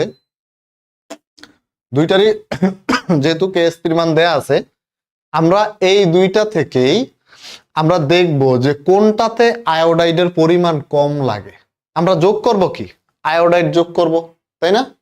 আয়োডাইড যোগ করব। তো আমরা কেএসপি থেকে দেখব যে সম্পৃক্ত অবস্থায় কোনটাতে আয়োডাইডের পরিমাণ কম আছে। যেটাতে আয়োডাইডের পরিমাণ কম আছে সেখানেই আমরা আয়োডাইড যোগ করলে আগে অদক্ষেপ পড়বে। মনে করো একটা দ্রবণ, ওই দ্রবণে তুমি 10টা আয়োডিন দিলে দ্রবণ সম্পৃক্ত হয়ে যায়, তাহলে অদক্ষেপ পড়বে কখন? 11টা আয়োডিন দিলে, তাই না? 10টা আয়োডিন দিলে এটা সম্পৃক্ত, তাহলে 11 নম্বর আয়োডিন তুমি যখন যোগ করবা তখনই অসম্পৃক্ত। আবার একটা দ্রবণে তুমি 50টা আয়োডিন দিলে সেটা সম্পৃক্ত হয়, তাহলে 51 নম্বর আয়োডিন দিলে অদক্ষেপ পড়া শুরু করবে, তাই না? 51 নম্বর আয়োডিন। তো একটা দ্রবণে তোমার আয়োডিন লাগতেছে 11টা, মানে 11 নম্বরটা দিলে অদক্ষেপ পড়ে যাবে। আরেকটাতে লাগছে 51টা, তাহলে কোনটাতে আয়োডিন কম লাগবে? যেটাতে 11টা। এই ম্যাথটা এইটাই তোমাকে বলছে যে কপার আছে, lead আছে, দুইটারই কেএসপির মান দেওয়া আছে। বলছে তুমি বাইরে থেকে আয়োডিন যোগ করবা। এখন তোমাকে বলে দিছে যে যোগ করলে কপার আয়োডাইড lead আয়োডাইডের মধ্যে কোনটি প্রথমে অদক্ষিপ্ত হবে। তো যেটাতে আয়োডিন কম লাগবে সেটাই আগে অদক্ষিপ্ত হবে। তা আমাদের দেখতে হবে যে সম্পৃক্ত হইতে কোনটাতে আয়োডিন কম লাগে। যেটাতে 10টা লাগবে 11 নম্বরে কি অদক্ষেপ, সেটাই আগে হবে। আর যেটাতে আমার সম্পৃক্ত হইতেই 50টা লাগতেছে, সেখানে কি সময়ও বেশি লাগবে, আয়োডিনও বেশি লাগবে, অদক্ষেপও দেরিতে পড়বে। ঠিক আছে, তা আমরা এই দুইটাতেই কপার আয়োডাইড এবং lead আয়োডাইড দুইটাতেই আমরা কি করব? দুইটার জন্যই আমরা আয়োডিনের ঘনমাত্রা বের করে দেখব। তো চলো একটা একটা করে শুরু করি। প্রথমে আমরা করি হচ্ছে কপার প্লাস বলছে, তাই না? তো কপার প্লাস বললে যে কপার আয়োডাইড, এটা ভাঙবে কেমনে? এটা ভাঙবে চাই কপার কিন্তু 2+ হবে না, এখন কপার শুধু প্লাস হবে। কারণ কি? এই যে বলে দিছে কপার প্লাস, তাহলে সাথে আয়োডাইড মাইনাস।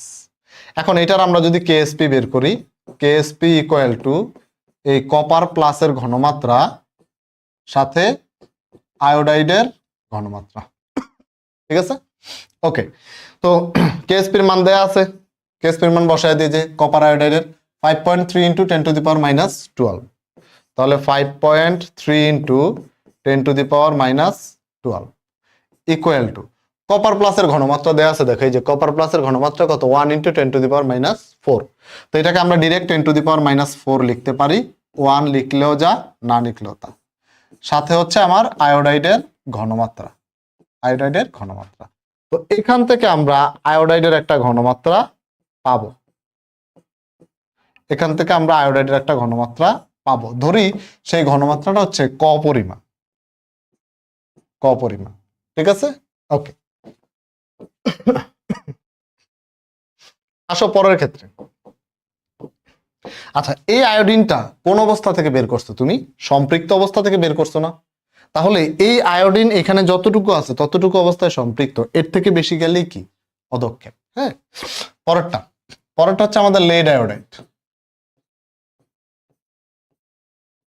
লেড আয়োডাইড, তো এই লেড আয়োডাইড আমরা ভাঙবো কিভাবে? লেড 2 প্লাস প্লাস 2টা আয়োডাইড মাইনাস, আমরা বের করবো হচ্ছে কেএসপি। কেএসপি ইকুয়াল টু এই লেড আয়নের ঘনমাত্রা ইন্টু আয়োডাইড আয়নের ঘনমাত্রার উপরে স্কয়ার। আমাদের কেএসপির মান দেয়া আছে কত?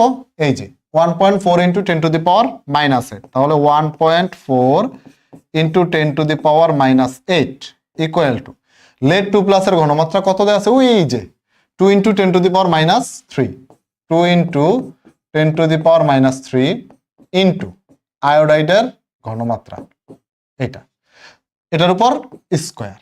তাহলে এখান থেকে আমরা এই আয়োডাইডের ঘনমাত্রার উপর স্কয়ার, এটাকে যদি আমরা ক্যালকুলেশন করি তাহলে আয়োডাইডের ঘনমাত্রা আমরা বের করতে পারবো। ধরি সেই মানটা হচ্ছে খ। ওকে, এবং এগুলা কি? এগুলো সব হচ্ছে মোলার, মোল পার লিটার, মানে এই যে এটা এত মোলার, এটা এত মোলার। এখন আমাদের প্রশ্ন হচ্ছে যে কোনটাতে, কোন দ্রবণের ক্ষেত্রে আমাদের কি বেশি লাগবে? বলছে কোনটা প্রথম অদক্ষিপ্ত হবে। তো এখন খেয়াল করে দেখো, এই যে আয়োডাইড, এটা সম্পৃক্ত অবস্থা থেকে কেএসপি থেকে আসছে, মানে এটা সম্পৃক্ত অবস্থায় আছে। তো এখান থেকে একটা বেশি হলে অদক্ষেপ। আবার এইটাও কি? এইটাও হচ্ছে আমার সম্পৃক্ত অবস্থা থেকে আসছে, এখান থেকে একটা বেশি হলেই অদক্ষেপ। এখন তাহলে আমাদের কি দেখতে হবে যে কোনটা আসলে কত? মনে করো এই যে এখানে ক, মনে করো ক হচ্ছে তোমার, এখানে হচ্ছে ধরো 10টা আয়োডাইড, 10টা আয়োডাইড। হ্যাঁ, আর এখানে যে খ এর মান হচ্ছে ধরো 50টা আয়োডাইড, 50টা। বেশি কোনটা ভাইয়া? বেশি হচ্ছে এইটা। তাহলে এখন এইটাকে যদি তুমি অদক্ষিপ্ত করতে দাও, তাহলে আয়োডাইড লাগবে কয়টা? 51টা, কারণ এই সম্পৃক্ত অবস্থা থেকে একটা বেশি হলে অদক্ষেপ। আবার এইটাকে যদি তুমি অদক্ষিপ্ত করতে যাও, তাহলে এখানে আমার আয়োডাইড লাগবে কয়টা? আয়োডাইড লাগবে 11টা, কারণ 10টা সম্পৃক্ত, একটা অতিরিক্ত হলে অদক্ষেপ। এখন তুমি বলো যে কোনটা আগে অদক্ষিপ্ত হবে? অবশ্যই কপার আয়োডাইড আগে অদক্ষিপ্ত হবে। ঠিক আছে, এখন আমরা তো লিখছি ক আর খ, আমরা তো ক্যালকুলেশন করি না। তাহলে এর মানে কি? মোরাল অফ দ্য স্টোরি কি? মোরাল অফ দ্য স্টোরি হচ্ছে আয়োডাইডের মান যেখানে ছোট, অর্থাৎ আয়োডাইড যেখানে কম লাগবে, সেটাই আগে অদক্ষিপ্ত হবে। ঠিক আছে, তাহলে ভাইয়া লিখে দিচ্ছি যে আয়োডাইডের ঘনমাত্রা যেখানে কম, আয়োডাইড এর ঘনমাত্রা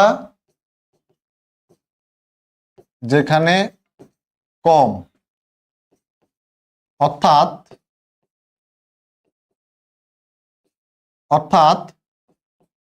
আয়োডাইড যেখানে কম লাগবে, যেখানে কম লাগবে সেটাই আগে অদক্ষিপ্ত হবে, সেটাই আগে অদক্ষিপ্ত হবে। অদক্ষিপ্ত হবে।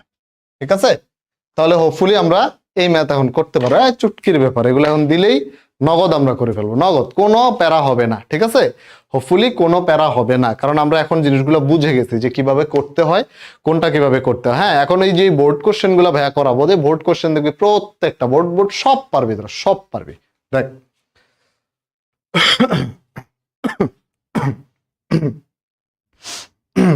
আচ্ছা, আরো দুই একটা ম্যাথ আছে, আর দুইটা ম্যাথ আছে, এরপর আমরা বোর্ড কোশ্চেনে যাব। এই ম্যাথটা কি বলছে? এটা বলছে সিলভার নাইট্রেটের 0.1 মোলার জলীয় দ্রবণ, সিলভার নাইট্রেটের 0.1 মোলার জলীয় দ্রবণ,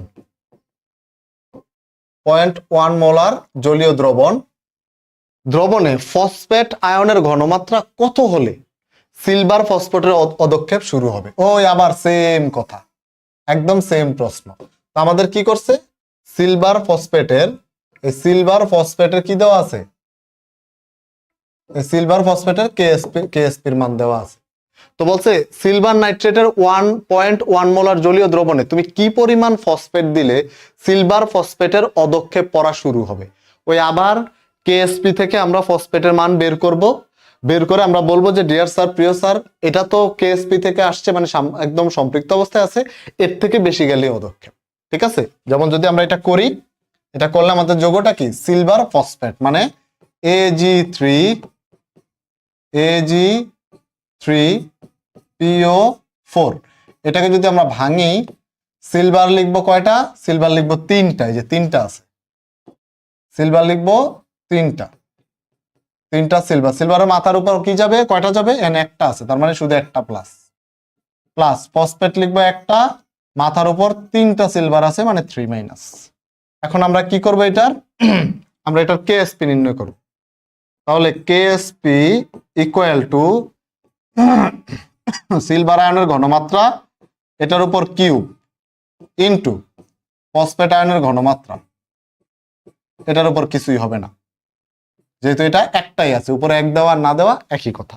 এবার দেখো দুইটারই মান দেওয়া আছে, কেএসপির মান দেওয়া আছে ওই যে এটা 1.3 into 10 to the power minus 1.3 into 10 to the power minus 20 equal to সিলভারের ঘনমাত্রা কত, এই যে সিলভার নাইট্রেটের 0.1, তাহলে সিলভারের কত, সিলভারেরও 0.1, তাহলে যে 0.1 এটার উপর কিউব ইনটু আমার কত, ফসফেট 3- এটা।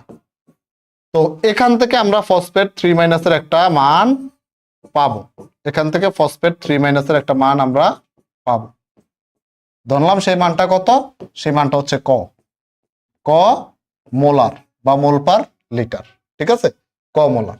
এখন আমাদের প্রশ্ন কি, এখন আমাদের প্রশ্ন হচ্ছে যে ফসফেটের মান, ফসফেটের মান কত হলে, ফসফেটের মান কত হলে, ওই যে এই যে আয়নে সিলভার অদক্ষেপে যে ফসফেটের আয়নের ঘনমাত্রা কত হলে অত এর অদক্ষেপ শুরু হবে। এখন যতক্ষণ পর্যন্ত ফসফেটের ঘনমাত্রা এটা ক মোল পার লিটার, ক মোলার, ততক্ষণ পর্যন্ত এটা সম্পৃক্ত অবস্থায় আছে, অদক্ষেপ পড়তে হলে এটার থেকে বেশি যাওয়া লাগবে। আমরা কি বলবো যে এটার থেকে ক মোল পার লিটার থেকে বেশি হলেই পদক্ষেপ পড়বে। তাহলে আমাদের অ্যান্সার কি হবে, অ্যান্সার হচ্ছে PO4 3- এর ঘনমাত্রা,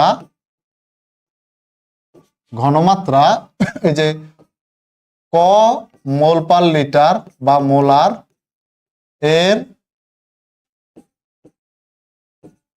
বেশি হলেই, বেশি হলেই পদক্ষেপ করবে, পদক্ষেপ করবে। শেষ।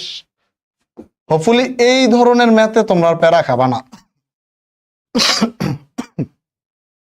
এই ধরনের ম্যাথ আর প্যারা খাবা না। মজার বিষয় হচ্ছে সবই এই টাইপের ম্যাথ আসে, সবই এই টাইপের ম্যাথ আসে, সব তোমরা পারবা এখন ইনশাল্লাহ, সব পারবা, প্যারা নেই। ঠিক আছে, প্যারা নেই। ওকে, আমরা যাই পরের ম্যাথটা, পরেরটা যে লাস্ট বিলকি জিলকি ম্যাথ, এরপরে বোর্ডের ম্যাথ। বোর্ডের ম্যাথ সব সহজ, করাইলেও যা না করাইলেও তা। বলছে কোন দ্রবণে পটাশিয়াম আয়োডাইড এবং পটাশিয়াম ক্লোরাইডের ঘনমাত্রা দেওয়া আছে, কার কার, একটা দেওয়া আছে পটাশিয়াম আয়োডাইডের, আর একটা দেওয়া আছে পটাশিয়াম ক্লোরাইডের, দুইটার ঘনমাত্রা দেওয়া আছে। এর মধ্যে পটাশিয়াম আয়োডাইডের ঘনমাত্রা দেওয়া আছে 1 × 10 টু দি পাওয়ার -5 এইটা, আর পটাশিয়াম ক্লোরাইডের ঘনমাত্রা দেওয়া আছে 0.1 মোলার এইটা। কি বলছে, বলছে দ্রবণের মধ্যে ধীরে ধীরে সিলভার নাইট্রেট দ্রবণ যোগ করলে সিলভার আয়োডাইড আর সিলভার ক্লোরাইডের মধ্যে কোনটা প্রথমে অদক্ষিপ্ত হবে। ওই যে এই ম্যাথ, এই যে এই ম্যাথ, যে তুমি দুইটার মান দেওয়া আছে, তুমি বাইরে থেকে আয়োডিনকে ধীরে ধীরে যোগ করলে কোনটা আগে অধক্ষিপ্ত হবে, যেখানে আয়োডিন কম লাগছে। এবার এইখানেও সিমিলারলি যে কোনটা আগে অধক্ষিপ্ত হবে, তুমি কি করবা, যে যেখানে সিলভারের পরিমাণ কম লাগবে, কারণ বাইরে থেকে এবার তুমি সিলভার নাইট্রেট যোগ করতেছো, তাহলে এই আয়োডাইড আর ক্লোরাইড এই দুটার মধ্যে যেখানে তোমার সিলভারের পরিমাণ কম লাগবে, সিলভারের পরিমাণ কম লাগবে, তোমার কেএসপি দেওয়া আছে কি, এই যে সিলভার ক্লোরাইডের কেএসপি দেওয়া আছে আর সিলভার আয়োডাইডের কেএসপি দেওয়া আছে। তো তোমার কাজ কি, তোমার কাজ হচ্ছে এখানে এই পটাশিয়াম আয়োডাইডের ঘনমাত্রা কত, 10⁻⁵। তো তুমি কি করবা, তুমি ধরো সিলভার ক্লোরাইড আর সিলভার আয়োডাইড যে কোনো একটা নিবা, সিলভার আয়োডাইড নিলা, নিয়ে এখানে তুমি এর কেএসপিটা নির্ণয় করবা, নির্ণয় করে কেএসপির মান বসায় দিবা। আয়োডাইডের মান, ক্লোরাইডের মান আছে, যে ক্লোরাইডের ঘনমাত্রা কত 0.1, এটা বসায় দিলে এখান থেকে সিলভারের মান আসবে। আবার সিমিলারলি এখানে সিলভার আয়োডাইড থেকে কেএসপির মান বসাবা, এই এখান থেকে যে পটাশিয়াম আয়োডাইডের মান কোনটা, এটা এখান থেকে আয়োডাইডের মান বসাবা, সিলভারের মান আসবে। এবার দুই সিলভারের মান থেকে তুমি তুলনা করবা কোন জায়গায় সিলভার কম, যেখানে সিলভার কম সেটাই আমাদের অ্যান্সার। বলছে কোনটা প্রথম অধক্ষিপ্ত হবে, যেখানে সিলভার কম সেটাই প্রথম অধক্ষিপ্ত হবে। ঠিক আছে, এক্স্যাক্টলি আগের ম্যাটটাই। সো এটা তোমাদেরকে আমি হোমওয়ার্ক দিলাম, দেখি এটা করতে পারো কিনা। হোম কাজ, এটা হচ্ছে হোম কাজ বা বাড়ির ওয়ার্ক, ঠিক আছে। হোপফুলি আমরা পারব। বাড়ির কাজ করতে ভালো লাগে না, তাই না? ওকে, যাই পরেরটাতে আমরা। ঢাকা বোর্ড 2023 কি আসছে, প্রথম যেই ম্যাথটা করছিলাম আমরা, মনে আছে কিনা, একদম আজকের ক্লাসের প্রথম ম্যাথ, ওই টাইপের ম্যাথই সব থেকে বেশি আসে। বলছে 25°C তাপমাত্রায় AB2 এর কেএসপি দেওয়া আছে। কেএসপি দেওয়া আছে কার, AB2 এর, AB2 এর, এই যে AB2 এটার কেএসপি দেওয়া আছে। প্রশ্ন কি, প্রশ্ন হচ্ছে প্রথম ও দ্বিতীয় পাত্রে মিশ্রিত কোনো অধক্ষেপ পড়বে কিনা গাণিতিকভাবে বিশ্লেষণ করো। অর্থাৎ এই দুইটাকে তুমি মিক্স করে দিবা, মিক্স করলে তোমার মিশ্রিত কোনো অধক্ষেপ পড়বে কিনা। এখন এই পাশে আছে কি AM আর ওই পাশে আছে XB, XB, এটা হচ্ছে AM, এ পাশে হচ্ছে XB, যৌগ কি, যোগ হচ্ছে AB2, যোগ হচ্ছে AB2। এখন AB2 এর অধক্ষেপ পড়বে কিনা, তো আমরা কি করব, আমরা এই পাশ থেকে A এর ঘনমাত্রা নির্ণয় করব, ও পাশ থেকে B এর ঘনমাত্রা নির্ণয় করব, তারপর AB2 এটার আয়নিক গুণফল মানে KIP নির্ণয় করব, তারপর এটার KSP দেওয়া আছে, এটা আমরা কম্প্যারিজন করব, তুলনা করব, যেটা বড় হবে সেটাই आंसर। তো চলো শুরু করি। প্রথমে আমরা A এর ক্ষেত্রে চিন্তা করব। দেখো এখানে AB2 মানে কি, ধরো এই যে lead I2 PbI2, এটা কি হয় Pb2 প্লাস I মাইনাস, তার মানে আমার এখানে A এর যোজনী কত 2 আর B এর যোজনী কত 1, তাই না? ওকে, এখন আসি প্রথম আমরা A এর ক্ষেত্রে, তাহলে এটা কি হবে, A হবে 2 প্লাস, A2 প্লাস, এটার ক্ষেত্রে সূত্র কি V1S1 ইকুয়াল টু V2S2, এইটা মান বসায় দাও। V1 কত 60 ml, 60 ml ইন্টু S1 কত 0.4 ইকুয়াল টু V2 কত, এখানে 60 ml এখানে 40 ml, দুইটা মিলাইলে কত 100 ml, 100 ইন্টু S2, এখান থেকে আমরা একটা S2 পাবো, S2 ইকুয়াল টু একটা বাক্স পাবো, ধরি এই বাক্সটার মান কত ক, নেক্সট কোনটা করব আমরা, নেক্সট করব আমরা B মাইনাসের জন্য, B মাইনাস সূত্র কি V1S1 ইকুয়াল টু V2S2, বসায় দাও, মান বসায় দাও। B মাইনাসের জন্য আমার ই কত V1 কত, ওই যে ও পাশে 40 ইন্টু আয়তন ঘনমাত্রা হচ্ছে 0.2 ইকুয়াল টু V2 কত 100, দুইটা মিলাইলে ইন্টু S2 আমরা জানি না, এখানে আমরা একটা S2 পাবো, ধরি এটা হচ্ছে খ। তারপর আমরা কি করব, তারপর হচ্ছে আমরা KIP নির্ণয় করব, কার AB2 এর,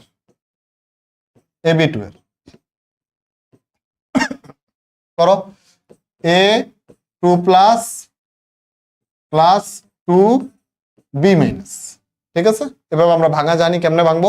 এ কয়টা লিখবো? একটা, এর মাথার উপর কি যাবে? বি কয়টা আছে? 2। আর বি কয়টা লিখবো? 2টা। বি এর মাথার উপর কি যাবে? এ কয়টা আছে? 1। হয়ে গেছে।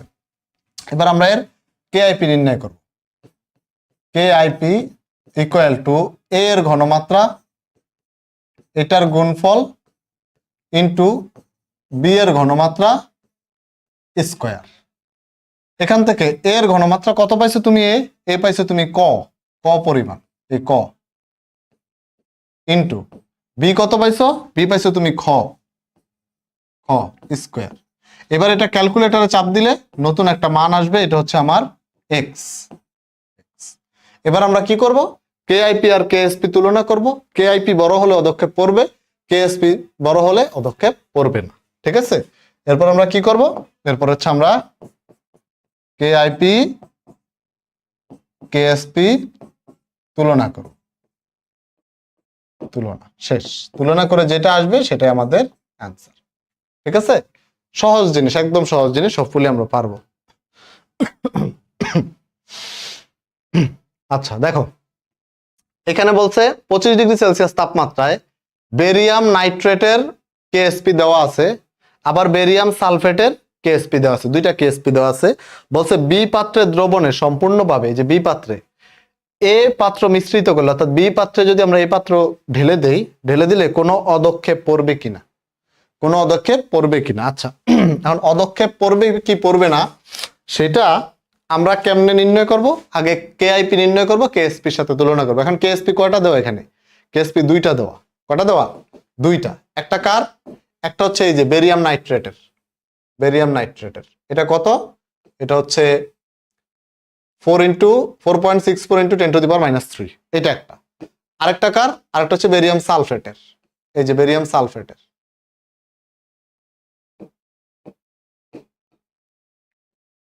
এটা কত? এটা হচ্ছে 1.08 × 10⁻10। এখন কথা হচ্ছে আমরা কোন কেএসপি নিয়ে কাজ করব? কেএসপি তো 2টা দেয়া, কোনটা নিয়ে কাজ করব? আমরা দেখবো যে দ্রবণে আসলে কি তৈরি হইতেছে। দুই দ্রবণ যেহেতু একসাথে, দেখো এখানে আছে বেরিয়াম নাইট্রেট, এখানে আছে সোডিয়াম সালফেট। এই দুইটাকে যদি আমরা একত্রিত করি, এই দুইটাকে যদি আমরা একত্রিত করি, এক করে দেই, এক করলে এখানে কি কি উৎপন্ন হয়? এখানে উৎপন্ন হবে এখানকার বেরিয়াম আর এখানকার সালফেট, এই দুইটা মিলে হবে বেরিয়াম সালফেট, বেরিয়াম সালফেট, ঠিক আছে। আর এখানকার নাইট্রেট আর এখানকার সোডিয়াম, এই দুইটা মিলে হবে সোডিয়াম নাইট্রেট, সোডিয়াম নাইট্রেট, এই দুইটা। এখন আমরা শিওর হয়ে গেছি যে আমাদের কোন কেএসপি নিয়ে কাজ করা লাগবে। তুমি দেখো, দুইটা যখন তুমি এক করলা, তোমার যৌগ হচ্ছে বেরিয়াম সালফেট আর সোডিয়াম নাইট্রেট। এর মধ্যে তোমার কেএসপি দেওয়া আছে বেরিয়াম নাইট্রেটের আর হচ্ছে বেরিয়াম সালফেটের। তো যখন আমরা এক করে দিলাম, সেখানে কি বেরিয়াম নাইট্রেট উৎপন্ন হয়েছে? হয়নি, হয়েছে সোডিয়াম নাইট্রেট। তাহলে বেরিয়াম নাইট্রেটের কেএসপি বাদ, কিন্তু বেরিয়াম সালফেট তো উৎপন্ন হয়েছে না, এই যে বেরিয়াম সালফেট, তাহলে তার কেএসপি নিয়ে আমরা কাজ করব। তো বেরিয়াম সালফেটের কেএসপি নিয়ে যদি আমরা কাজ করি, প্রথমে আমরা বেরিয়াম 2+ এর আয়ন বের করব, তারপর সালফেটের বেরিয়াম 2+ এর ঘনমাত্রা বের করব, তারপর সালফেটের ঘনমাত্রা বের করব, তারপর এটার একদম প্রথম ম্যাথটা, এই যে এটা, এই পাশ থেকে আমরা বেরিয়ামের বের করব, ঘনমাত্রা বের করব, ওপাশ থেকে আমরা সালফেটের, এই যে বেরিয়ামের প্রথমে, তারপর সালফেটের, এরপর বেরিয়াম সালফেট তুলনা করব, শেষ। ঠিক আছে, তাহলে এই ম্যাথটা আর করলাম না, এটা তোমাদের হোম কাজ দিয়ে দিলাম।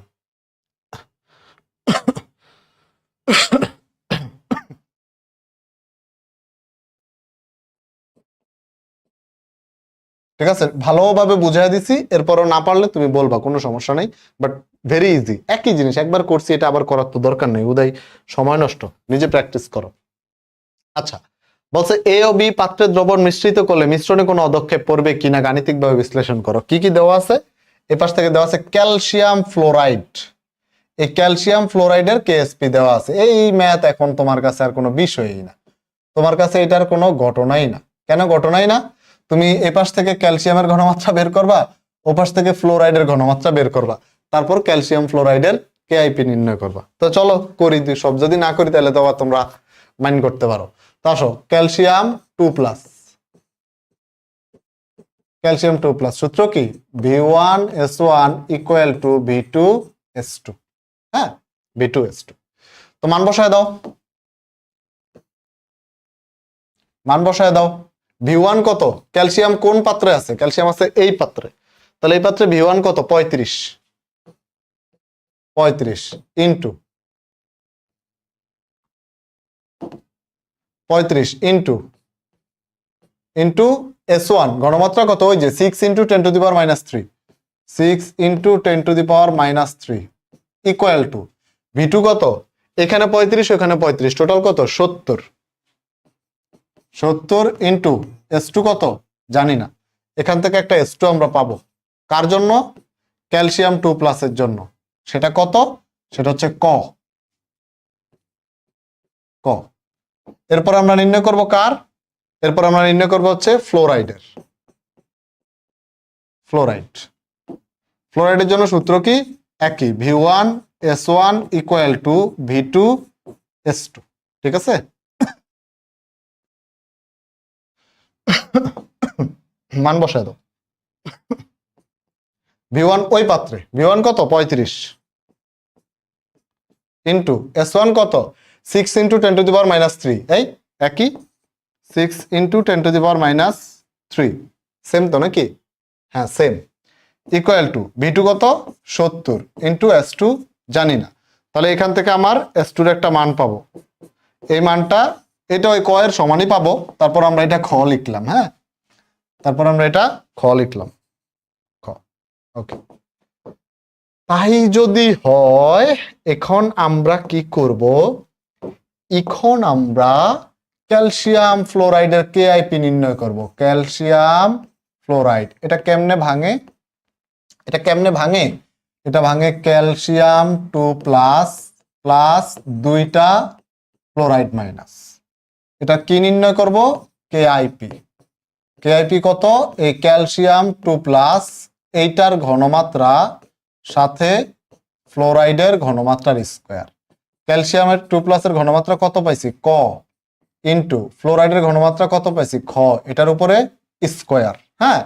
এবার এখান থেকে আমরা একটা নতুন মান পাবো যেটা আমরা ধরবো হচ্ছে এক্স, তারপরে কাজ কি, তারপরে কাজ হচ্ছে তুলনা, আবার কি, আবার তুলনা, তুলনা, তুলনা কোনটা বড় কোনটা ছোট, ঠিক আছে, সহজ না, এখন কিন্তু আর কঠিন লাগার কোনো মানে দেখতেছি না আমি, একদম সহজ, হোপফুলি ইনশাল্লাহ আমরা এগুলো সব পারবো। দেখো পরেরটা বলছে সিলভার ক্লোরাইডের কেএসপি দেওয়া আছে, এ ও বি পাত্রে দ্রবণ মিশ্রিত করলে অদক্ষেপ উৎপন্ন হবে কিনা, হ্যাঁ। তো এখান থেকে তুমি হচ্ছে ক্লোরাইডের ঘনমাত্রা নিবা, এখান থেকে সিলভারের ঘনমাত্রা নিবা, বাকি কাজ তোমরা পারবা। এটা কত, সিলেট বোর্ড 2023, একটা জিনিস খেয়াল করছো তোমরা 2023 এর কোশ্চেন গুলা দেখো, এই যে ঢাকা বোর্ড 2023 কি আসছে, পদক্ষেপ পড়বে কি পড়বে না, কুমিল্লা বোর্ড 2023 পদক্ষেপ পড়বে কি পড়বে না, চট্টগ্রাম বোর্ড 2023 পদক্ষেপ পড়বে কি পড়বে না, সিলেট বোর্ড 2023 পদক্ষেপ পড়বে কি পড়বে না, তারপরে যে দিনাজপুর বোর্ড 2023 এটা হয়তো এই টাইপের ম্যাথ হবে, ঠিক আছে। তার মানে একটা জিনিস আমরা দেখতে পাচ্ছি যে অদক্ষেপ পড়বে কি পড়বে না এই ধরনের ম্যাথ, একটা ম্যাথ কমন থাকে, সুতরাং এই ক্লাসটা করলে আমরা এই ধরনের সকল ম্যাথের অ্যান্সার করতে পারবো ইনশাল্লাহ, ঠিক আছে। এই জন্য একটা পূর্ণাঙ্গ রেকর্ডেড ক্লাস দিচ্ছি কোশ্চেন সলভ সহ, এটা করলে ইনশাল্লাহ একটা কোশ্চেন আমাদের আসবে ইনশাল্লাহ, ঠিক আছে, ওকে। এখন এটা এটা তাহলে আমরা পারবো, এটা হয়ে গেছে, এটা পারবো, অর্থাৎ এই টাইপের ম্যাথ আমরা অনেক করে আসছি। পরেরটা যাই, বলছে এ মৌলের ইলেকট্রন ইলেকট্রন বিন্যাস এত, কত, এই যে এইটা আর্গন 3d5 4s1, বলছে 25 ডিগ্রি সেলসিয়াস তাপমাত্রায় 10 milli 10 ml 4.5 into 10 to the power -3 molar A nitrate, আচ্ছা 4.5 into 10 to the power -3 molar A nitrate দ্রবণে 1 মিলি 0.1 মোলার পটাশিয়াম হাইড্রোক্সাইড, বাবারে বাবা, পটাশিয়াম হাইড্রোক্সাইড দ্রবণ যোগ করা হলো 25°C তাপমাত্রায় এ হাইড্রোক্সাইড অর্থাৎ আমার এই ওই যে যেটা এ ওই যে ওইটা এটা হ্যাঁ এ হাইড্রোক্সাইডের দ্রাব্যতার গুণফল দেয়া আছে। আচ্ছা, এ হাইড্রোক্সাইডের দ্রাব্যতার গুণফল দেয়া আছে বলছে প্রাপ্ত দ্রবণ হতে এ হাইড্রোক্সাইড অদক্ষিপ্ত হওয়ার সম্ভাব্যতা গাণিতিকভাবে বিশ্লেষণ করো। দিনাজপুর বোর্ড 2023 উগান্ডার দল কোন থেকে একটা সহজ প্রশ্নের ভুংসুং কইরা মানে বিরাট একটা মানে খুব একটা কঠিন ভাবতেছে, খুব কঠিন একটা কোশ্চেন করছে, কেউ পারবে না আজাইরা। দেখ পলাপান এই আর্গন 3d5 4s1 আর্গনের 18 আর এখানে টোটাল 6 18 6 কত 24, তার মানে এটা হচ্ছে ক্রোমিয়াম। এখন ম্যাথটা কি? ম্যাথটা হচ্ছে দুইটা পাত্র,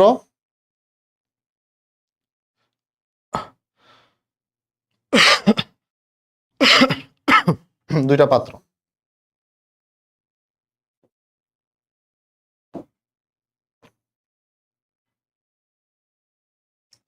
পাত্র ঠিক আছে। তো প্রথম পাত্রে কে বলছে? প্রথম পাত্র 10 ml 4.5 into 10 to the power minus 3 molar, তার মানে 10 ml 4.5 into 10 to the power minus 3 molar, হ্যাঁ মোলার। এ নাইট্রেট দ্রবণ, এ কত? এ হচ্ছে ক্রোমিয়াম, তার মানে ক্রোমিয়াম নাইট্রেট দ্রবণ। এখানে কি আছে? ক্রোমিয়াম নাইট্রেট NO3 এইটা, ওকে। এবার বলছে তার সাথে 1 ml 0.1 molar 1 ml 0.1 molar 0.1 molar potassium hydroxide যোগ করবা। এই যে এইভাবে ম্যাথ লেখার পর তুমি দেখবে যে আরে ভাই এই প্রশ্ন, এটা এত নাটক করার কি ছিল, এটা তো আমরা পারি, এটা তো আমরা পারবই এত।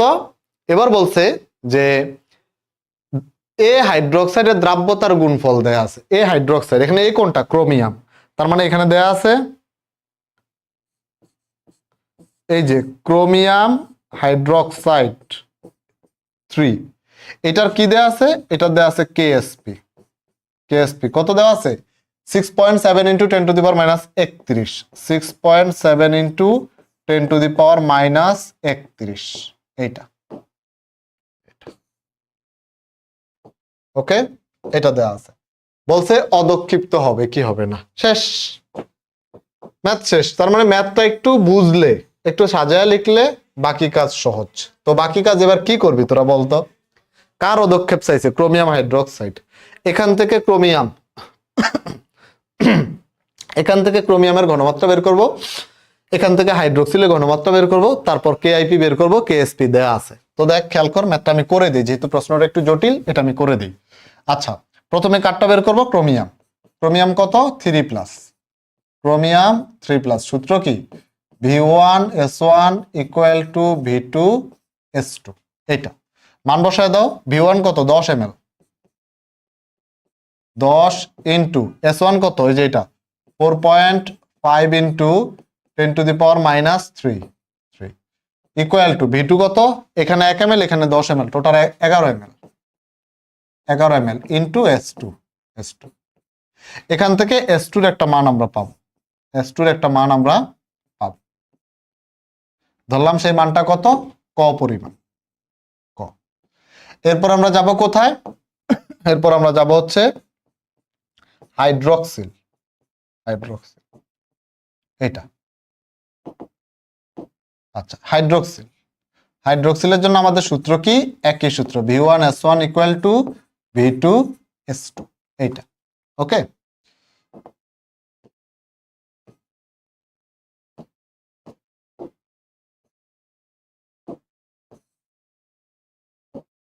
এটা তো মান বসায় দেই। এখানে কত আছে? 1 ml, V1 কত? 1 ইন্টু S1 কত? এই যে 0.1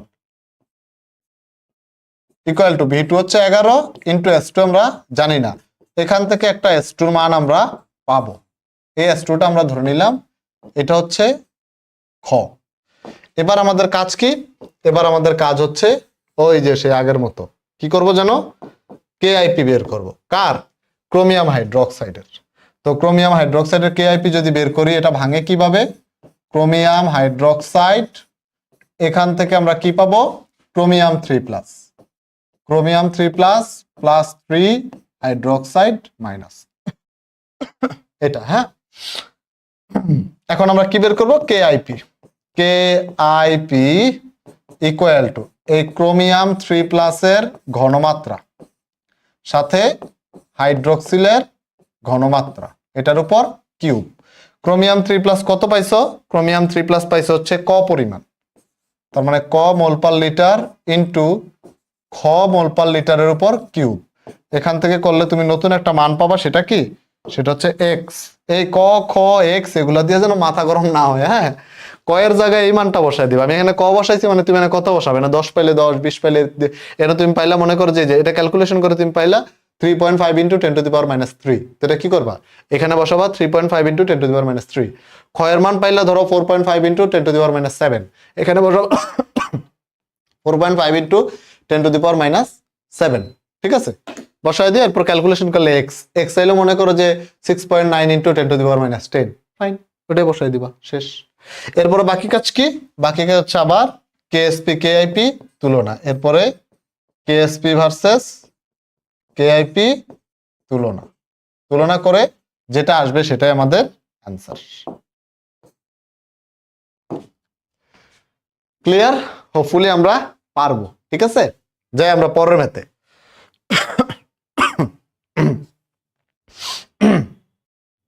পরের ম্যাথ কি বলছে দেখি, বলছে 25 ডিগ্রি সেলসিয়াস তাপমাত্রায়, ফাইন, কি করব 15 ml 0.1 মোলার ক্যালসিয়াম ক্লোরাইড, ওকে 15 ml 0.1 মোলার ক্যালসিয়াম ক্লোরাইড, এই দ্রবণে 20 ml 0.01 মোলার ডাইক্রোমেট,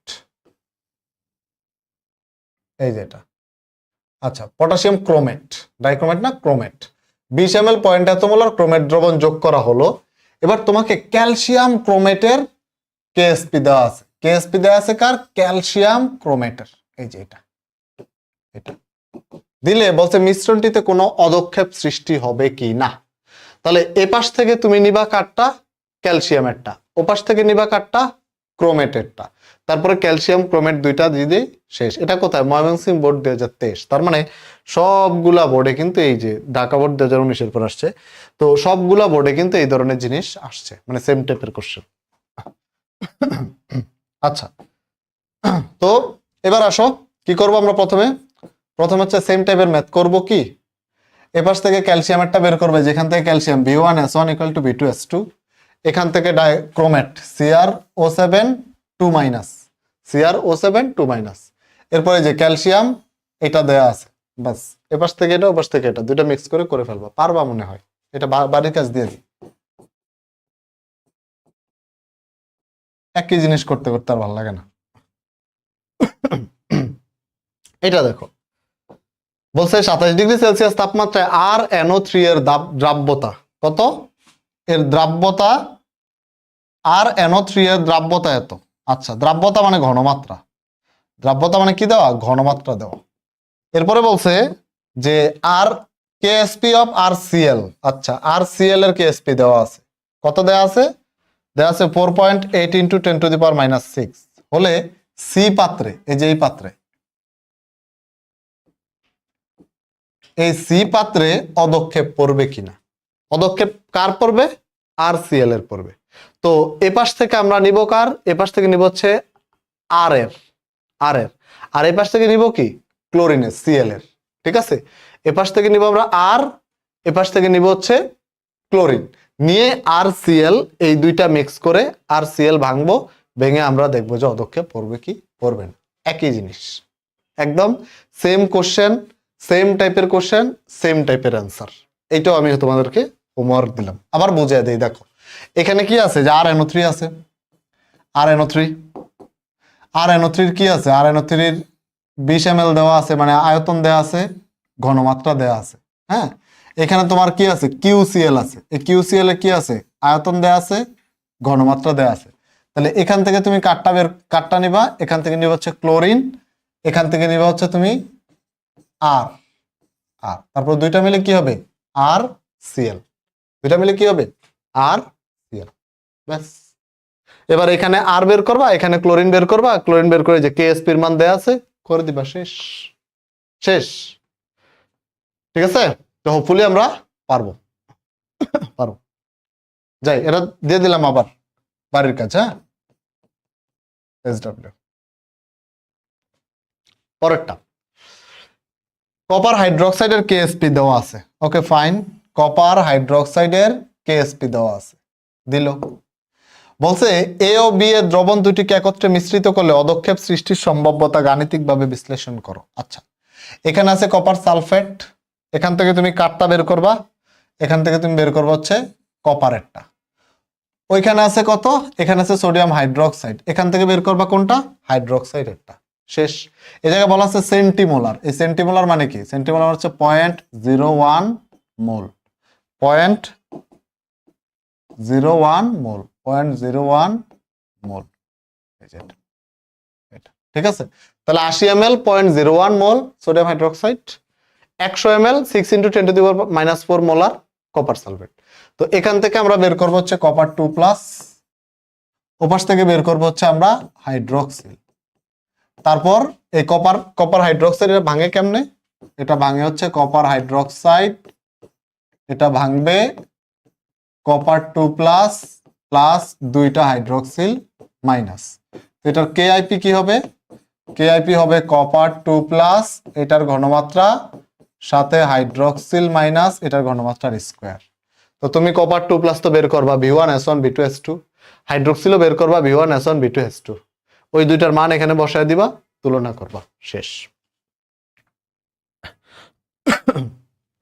আচ্ছা, বলছে PY2 এর কেএসপি দেওয়া আছে, PY2 এর কেএসপি দেওয়া আছে। তোমার কি করতে হবে, এখানে বলছে প্রথম ও দ্বিতীয় পাত্রের মিশ্রিত দ্রবণে P2+ এটার ঘনমাত্রা বের করতে বলছে। তার মানে এই ম্যাথে তোমার কষ্ট অর্ধেক কমায় দিছে, অদক্ষেপ পড়বে কি পড়বে না জিজ্ঞেস করে নাই, বলছে P2+ এর ঘনমাত্রা। তো এই যে দুইটা কি করবে বলছে, প্রথম ও দ্বিতীয় পাত্র মিশ্রিত করলে, তো মিশ্রিত করলে আরে খোদা P2+ এর ঘনমাত্রা কি V1S1 = V2S2। তো এখান থেকে V1 কত, P কোথায় আছে, যে P এইখানে আছে, তাহলে V1 হচ্ছে 50 ইন্টু S1 কত 0.5 = V2 কত, এখানে 50 ওখানে 50 100 ইন্টু S2 আমরা জানি না, তো এখান থেকে S2 যেটা আসবে এটা, শেষ। এখানে কত 50 দিয়ে দিলে এই 10 10 5 দিয়ে দিলে কত 2, তার মানে S2 হচ্ছে 0.5 ডিভাইডেড বাই 2, 0.5 ডিভাইডেড বাই 2 তার হচ্ছে 0.25, তাই না, 25 দুগুণে 50 নাকি, এরকমই হওয়ার কথা। যাই হোক, যদি না হয় তাহলে ক্যালকুলেশন আমি খুবই দুর্বল। ওকে, তো এটা হোপফুলি আমরা এই ধরনের ম্যাথ পারবো, এটাতে প্যারা খাবো না। পরেরটা আসো, বলছে PQ আর XY, এখন PY2 এর কেএসপি দেওয়া আছে, PY2 এর কেএসপি দেয়া আছে। আপনাকে কি করতে হবে, অদক্ষেপ পড়বে কিনা এটা আমরা আপনার কাছে জানতে চাইছি। আপনি কি করবেন, এখান থেকে P নির্ণয় করবেন, এখান থেকে Y নির্ণয় করবেন, V1S1 V2S2, তারপর PY2 ভাঙবেন, ভেঙে এটা কেআইপি নির্ণয় করবেন, শেষ।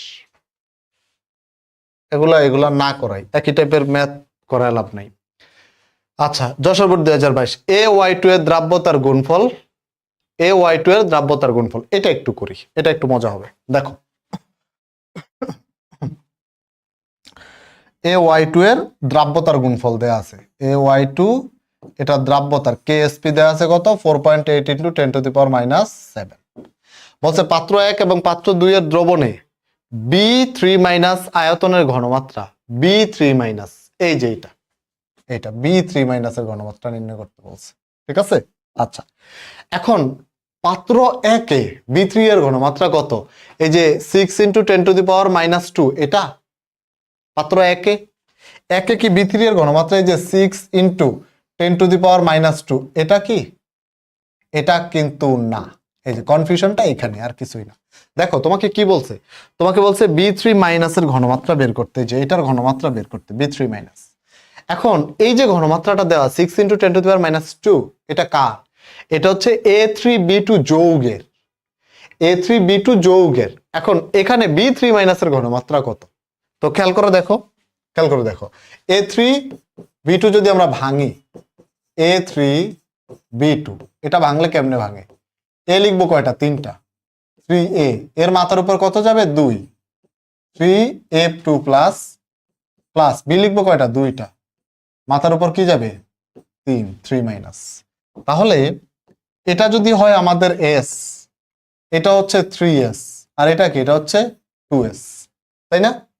এখন এই S টার মান কত ভাইয়া? এই S এর মান হচ্ছে 6 × 10⁻², মোলার। তার মানে এখানে এটা কত? এটা হচ্ছে 6 × 10⁻², মোলার।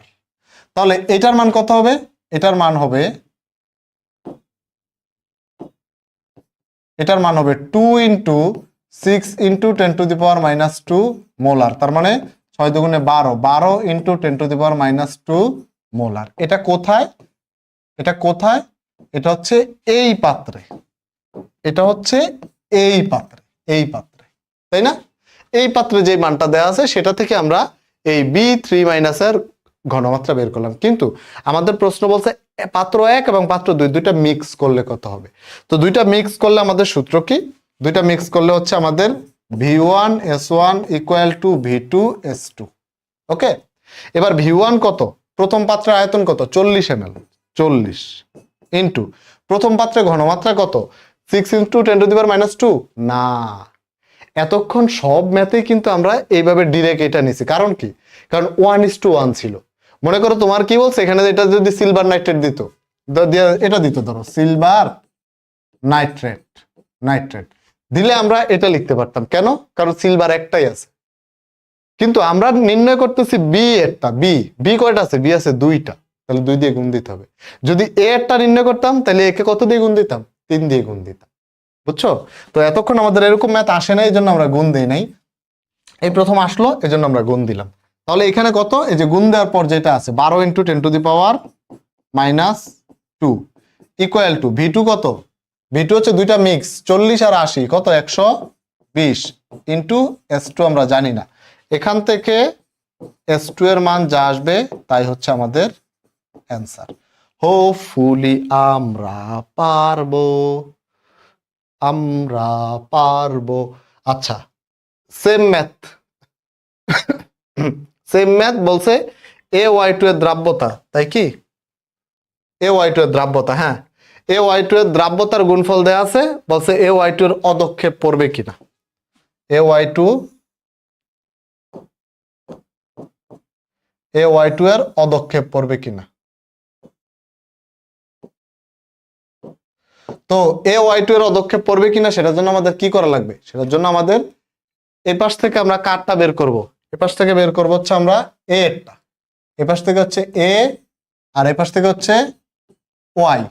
তারপর AY2 এর KIP নির্ণয় করব। এখন দেখ, আগের ম্যাথে কিন্তু আমরা এই যে আগের ম্যাথে দেখ আমরা এই যে A এর ঘনমাত্রা কত? 3S না? 3S না? তার মানে যে ঘনমাত্রাটা এটা আছে সেটাকে আমরা 3 দিয়ে গুণ দিলে এর ঘনমাত্রা পেয়ে যাব এই দ্রবণের জন্য, তাই তো? এই দ্রবণের জন্য, কারণ এই এখানে কয়টা আছে? 3টা। তার মানে এই দ্রবণে এর জন্য ঘনমাত্রা কি? দেখ, AY2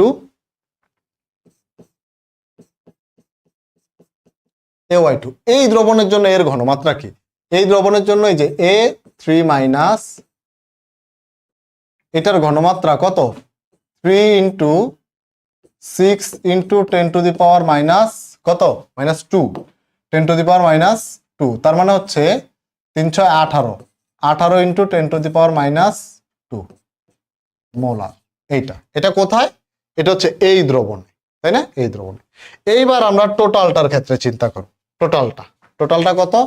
টোটালটা হচ্ছে V1S1 = V2S2। তো বসাও, V1 কত? 40 ইন্টু S1 কত? ওই 6 × 10⁻², না, কত? 18 × 10⁻² ইকুয়াল টু V2 কত? V2 হচ্ছে 40 আর 80 120 ইন্টু S2। এখান থেকে S2 ইকুয়াল টু কত? এই যে এটা ধরলাম আমরা ক।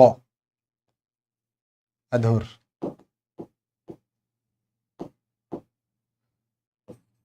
ক। এরপর আমরা কি করব, এরপর আমরা বের করব হচ্ছে ওই যে ওইটা, ওই পাত্রে ওয়াই এর ওয়াইয়েরটা বের করব, তাই না, যেহেতু এ ওয়াই টু বলছে। তাহলে ওই পাশ থেকে ওয়াই এরটা বের করলে, ওয়াই এর ঘনমাত্রা বের করতে গেলে কি করব, v1s1 equal to v2s2, v2s2, বাকি কাজ আগের মতো সেম।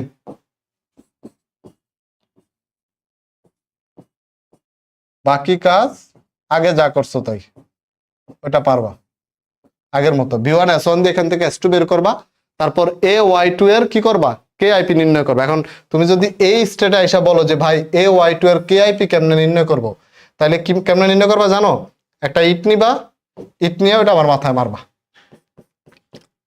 এই যে a y2, এটা এ কি, এ হচ্ছে এখানে কি 3 মাইনাস না, এ কি ছিল 3 মাইনাস ছিল না 2 মাইনাস ছিল, আচ্ছা এ তিনটা, তার মানে এ 2 মাইনাস 2 প্লাস, সরি এ 2 প্লাস, এই যেটা এ 2 প্লাস প্লাস 2y মাইনাস, ঠিক আছে 2y মাইনাস, ওইটা বড় হাতের তাই না, বড় হাতের, যাই হোক। তো এবার কি নির্ণয় করবো আমরা, KIP, KIP ইকুয়াল টু এ 2 প্লাসের ঘনমাত্রা সাথে হচ্ছে y মাইনাসের ঘনমাত্রার উপর স্কোয়ার।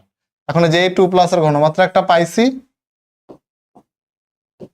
এ 2 প্লাসের ঘনমাত্রা আমরা পাইছি, আর এই যে এখান থেকে আমরা y মাইনাসের ঘনমাত্রা পাইছি, এই দুইটা বসায় দিলে যা আসে তাই আমাদের অ্যান্সার। ওকে, এটা যদি পারি তাহলে আমাদের আজকের ক্লাসের লাস্ট ম্যাথ করব নাকি কাজ দিব জানি না, দেখি লাস্ট ম্যাথে কি আছে। M2N3 এর দ্রবণ, PQ2 এর দ্রবণ। এবার MQ3 যৌগের দ্রাব্যতার গুণফল দেয়া আছে, দ্রাব্যতার গুণফল দেয়া আছে কার, MQ3 এর, ঠিক আছে। এবার বলছে 2 নং পাত্রে বিদ্যমান দ্রবণের ঘনমাত্রা কমপক্ষে কত হলে, 2 নং পাত্রে দ্রবণের ঘনমাত্রা কমপক্ষে কত হলে 1 ও 2 নং পাত্রের দ্রবণদ্বয় একত্রে মিশ্রিত করলে MQ3 এর অদক্ষেপ পড়বে। আচ্ছা একটু ডিফারেন্ট কোশ্চেনটা, বলছে 2 নং পাত্রে বিদ্যমান, এই যে এটার ঘনমাত্রা বের করতে বলছে, এটার ঘনমাত্রা 2 নং পাত্রে বিদ্যমান দ্রবণের ঘনমাত্রা কমপক্ষে কত হলে 1 ও 2 নং পাত্রের দ্রবণদ্বয় এই দুইটা একত্রিত করলে MQ3 এর অদক্ষেপ পড়বে, MQ3 এর অদক্ষেপ পড়বে। তার মানে আবার এখান থেকে বের করতে হবে M এর ঘনমাত্রা, এখান থেকে বের করতে হবে আমার কিউ এর ঘনমাত্রা, কার, কিউ এর ঘনমাত্রা, বের করে এরপর আমরা সিদ্ধান্ত দেব যে এইখানে ঘনমাত্রা কত হবে, এখানে ঘনমাত্রা কত হবে। ইন্টারেস্টিং কোশ্চেন, একটু চিন্তা করো তো কিভাবে করবা। খুবই সিম্পল, যে আমরা শুরুতে যেভাবে যাচ্ছিলাম ওইভাবেই যাব, আগে আমরা যেভাবে গেছি ওইভাবেই যাব, একইভাবে যাব, ঠিক আছে। গিয়ে শুধুমাত্র আমাদের একটা ছোট্ট কাজ করা লাগবে, ওইখানে আমাদের ইসের ঘনমাত্রাটা আমাদের ধরে নিতে হবে, এই যে এইখানে ঘনমাত্রাটা আমাদের ধরে নিতে হবে, ধরে নেওয়ার পর আমরা বাকিটা করে ফেলবো। দেখো শুরুতে আসি, একটা করে আসি। আচ্ছা এখান থেকে আমরা কার নির্ণয় করব, যেহেতু আমাদের MQ3 বলছে, এখান থেকে আমরা নির্ণয় করবো হচ্ছে M এরটা, M, তো M2N3 মানে M3 প্লাস হবে তাই না, Q3 যেহেতু বলছে, এখান থেকে আমরা নির্ণয় করব M3 প্লাস, এখান থেকে আমরা নির্ণয় করব হচ্ছে Q এরটা, দুইটা। ওকে চলো একটা করে শুরু করি। প্রথমে M3 প্লাস, সূত্র কি, V1S1 ইকুয়াল টু V2S2। ওকে এটা, আচ্ছা এখন আসি মান বসায় দিই, V1 কত 50 ml, 50 ইন্টু S1 কত, আচ্ছা 3 ইন্টু 10 টু দি পাওয়ার -3, কিন্তু M কয়টা আছে, M আছে 2টা, তাহলে এই যে এই মানটা যেটা দেয়া আছে এটার কত দিয়ে গুণ দিব, 2 দিয়ে গুণ দিব, যেহেতু M কয়টা আছে 2টা, তাহলে 2 into 3 into 10 to the power -3 equal to V2 কত, এখানে 50 ওখানে 60, 110 ইন্টু S2, এখান থেকে আমরা S2 এর একটা মান পাবো, ধরি সেই মানটা হচ্ছে ক, ঠিক আছে। এরপর আমরা কোথায় যাব? এরপর হচ্ছে আমরা যাব হচ্ছে আমাদের ওই কিউতে, কিউতে, তাই না? আচ্ছা, MQ3, তার মানে M যদি 3 প্লাস হয়, কিউ হচ্ছে কি একটা মাইনাস, তো আমাদের তাহলে এখানে হচ্ছে কিউ মাইনাসের জন্য সূত্র কি V1S1 ইকুয়াল টু V2S2। ওকে ওকে, আচ্ছা মান বসায় দিই। মান বসাইলে V1 কত? V1 হচ্ছে 60 ইন্টু S1 কত? S1 ধরি, আমার S1 হচ্ছে মনে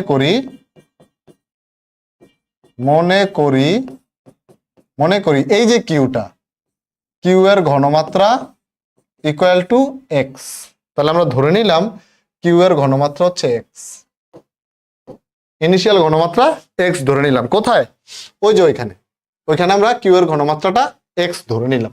ওকে, এক্স ধরে নিলাম। ধরলে এখানে কত বসাবো? এখানে বসাবো এক্স ইকুয়াল টু V2 কত? V2 হচ্ছে 110 ইন্টু S2। ঠিক আছে, এবার এখান থেকে যদি আমরা x2 ক্যালকুলেশন করি, S2 ক্যালকুলেশন করলে দেখ S2 ক্যালকুলেশন করতে হবে, এখানে হবে কাটাকাটি যদি করি, কাটাকাটি করলে এই একটা শূন্য এই একটা শূন্য কাটা, তার মানে 6x ডিভাইডেড বাই 11 কত থাকতেছে? এখানে থাকতেছে 6x ডিভাইডেড বাই কত? Divided by 11। এই যে এটা হচ্ছে আমার কার? এটা হচ্ছে আমার কিউ এর ঘনমাত্রা। এটা কার ঘনমাত্রা? এটা হচ্ছে আমার কিউ এর ঘনমাত্রা, কিউ এর ঘনমাত্রা। ওকে, এটা হচ্ছে আমার কিউ এর ঘনমাত্রা। এবার আসো, এবার হচ্ছে আমাদের পরের কাজ।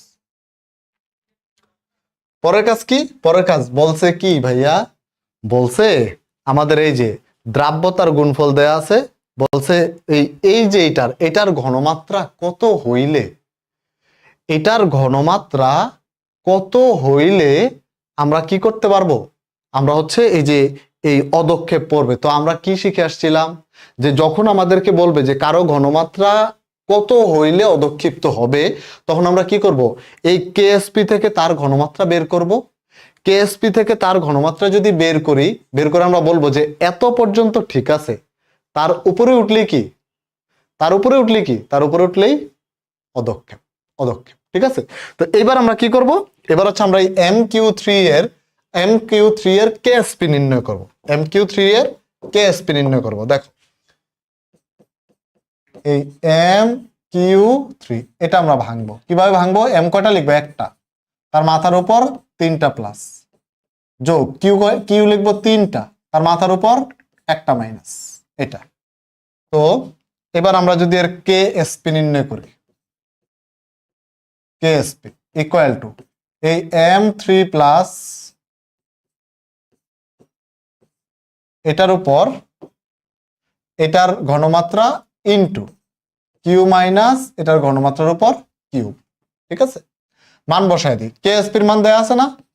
কেএসপির মান দেয়া আছে ওই যে 4.5 into 10 to the power minus 8, 4.5 into 10 to the power minus 8 equal to M3 কত পাইছি? M3 পাইছি হচ্ছে এই যে এটা ক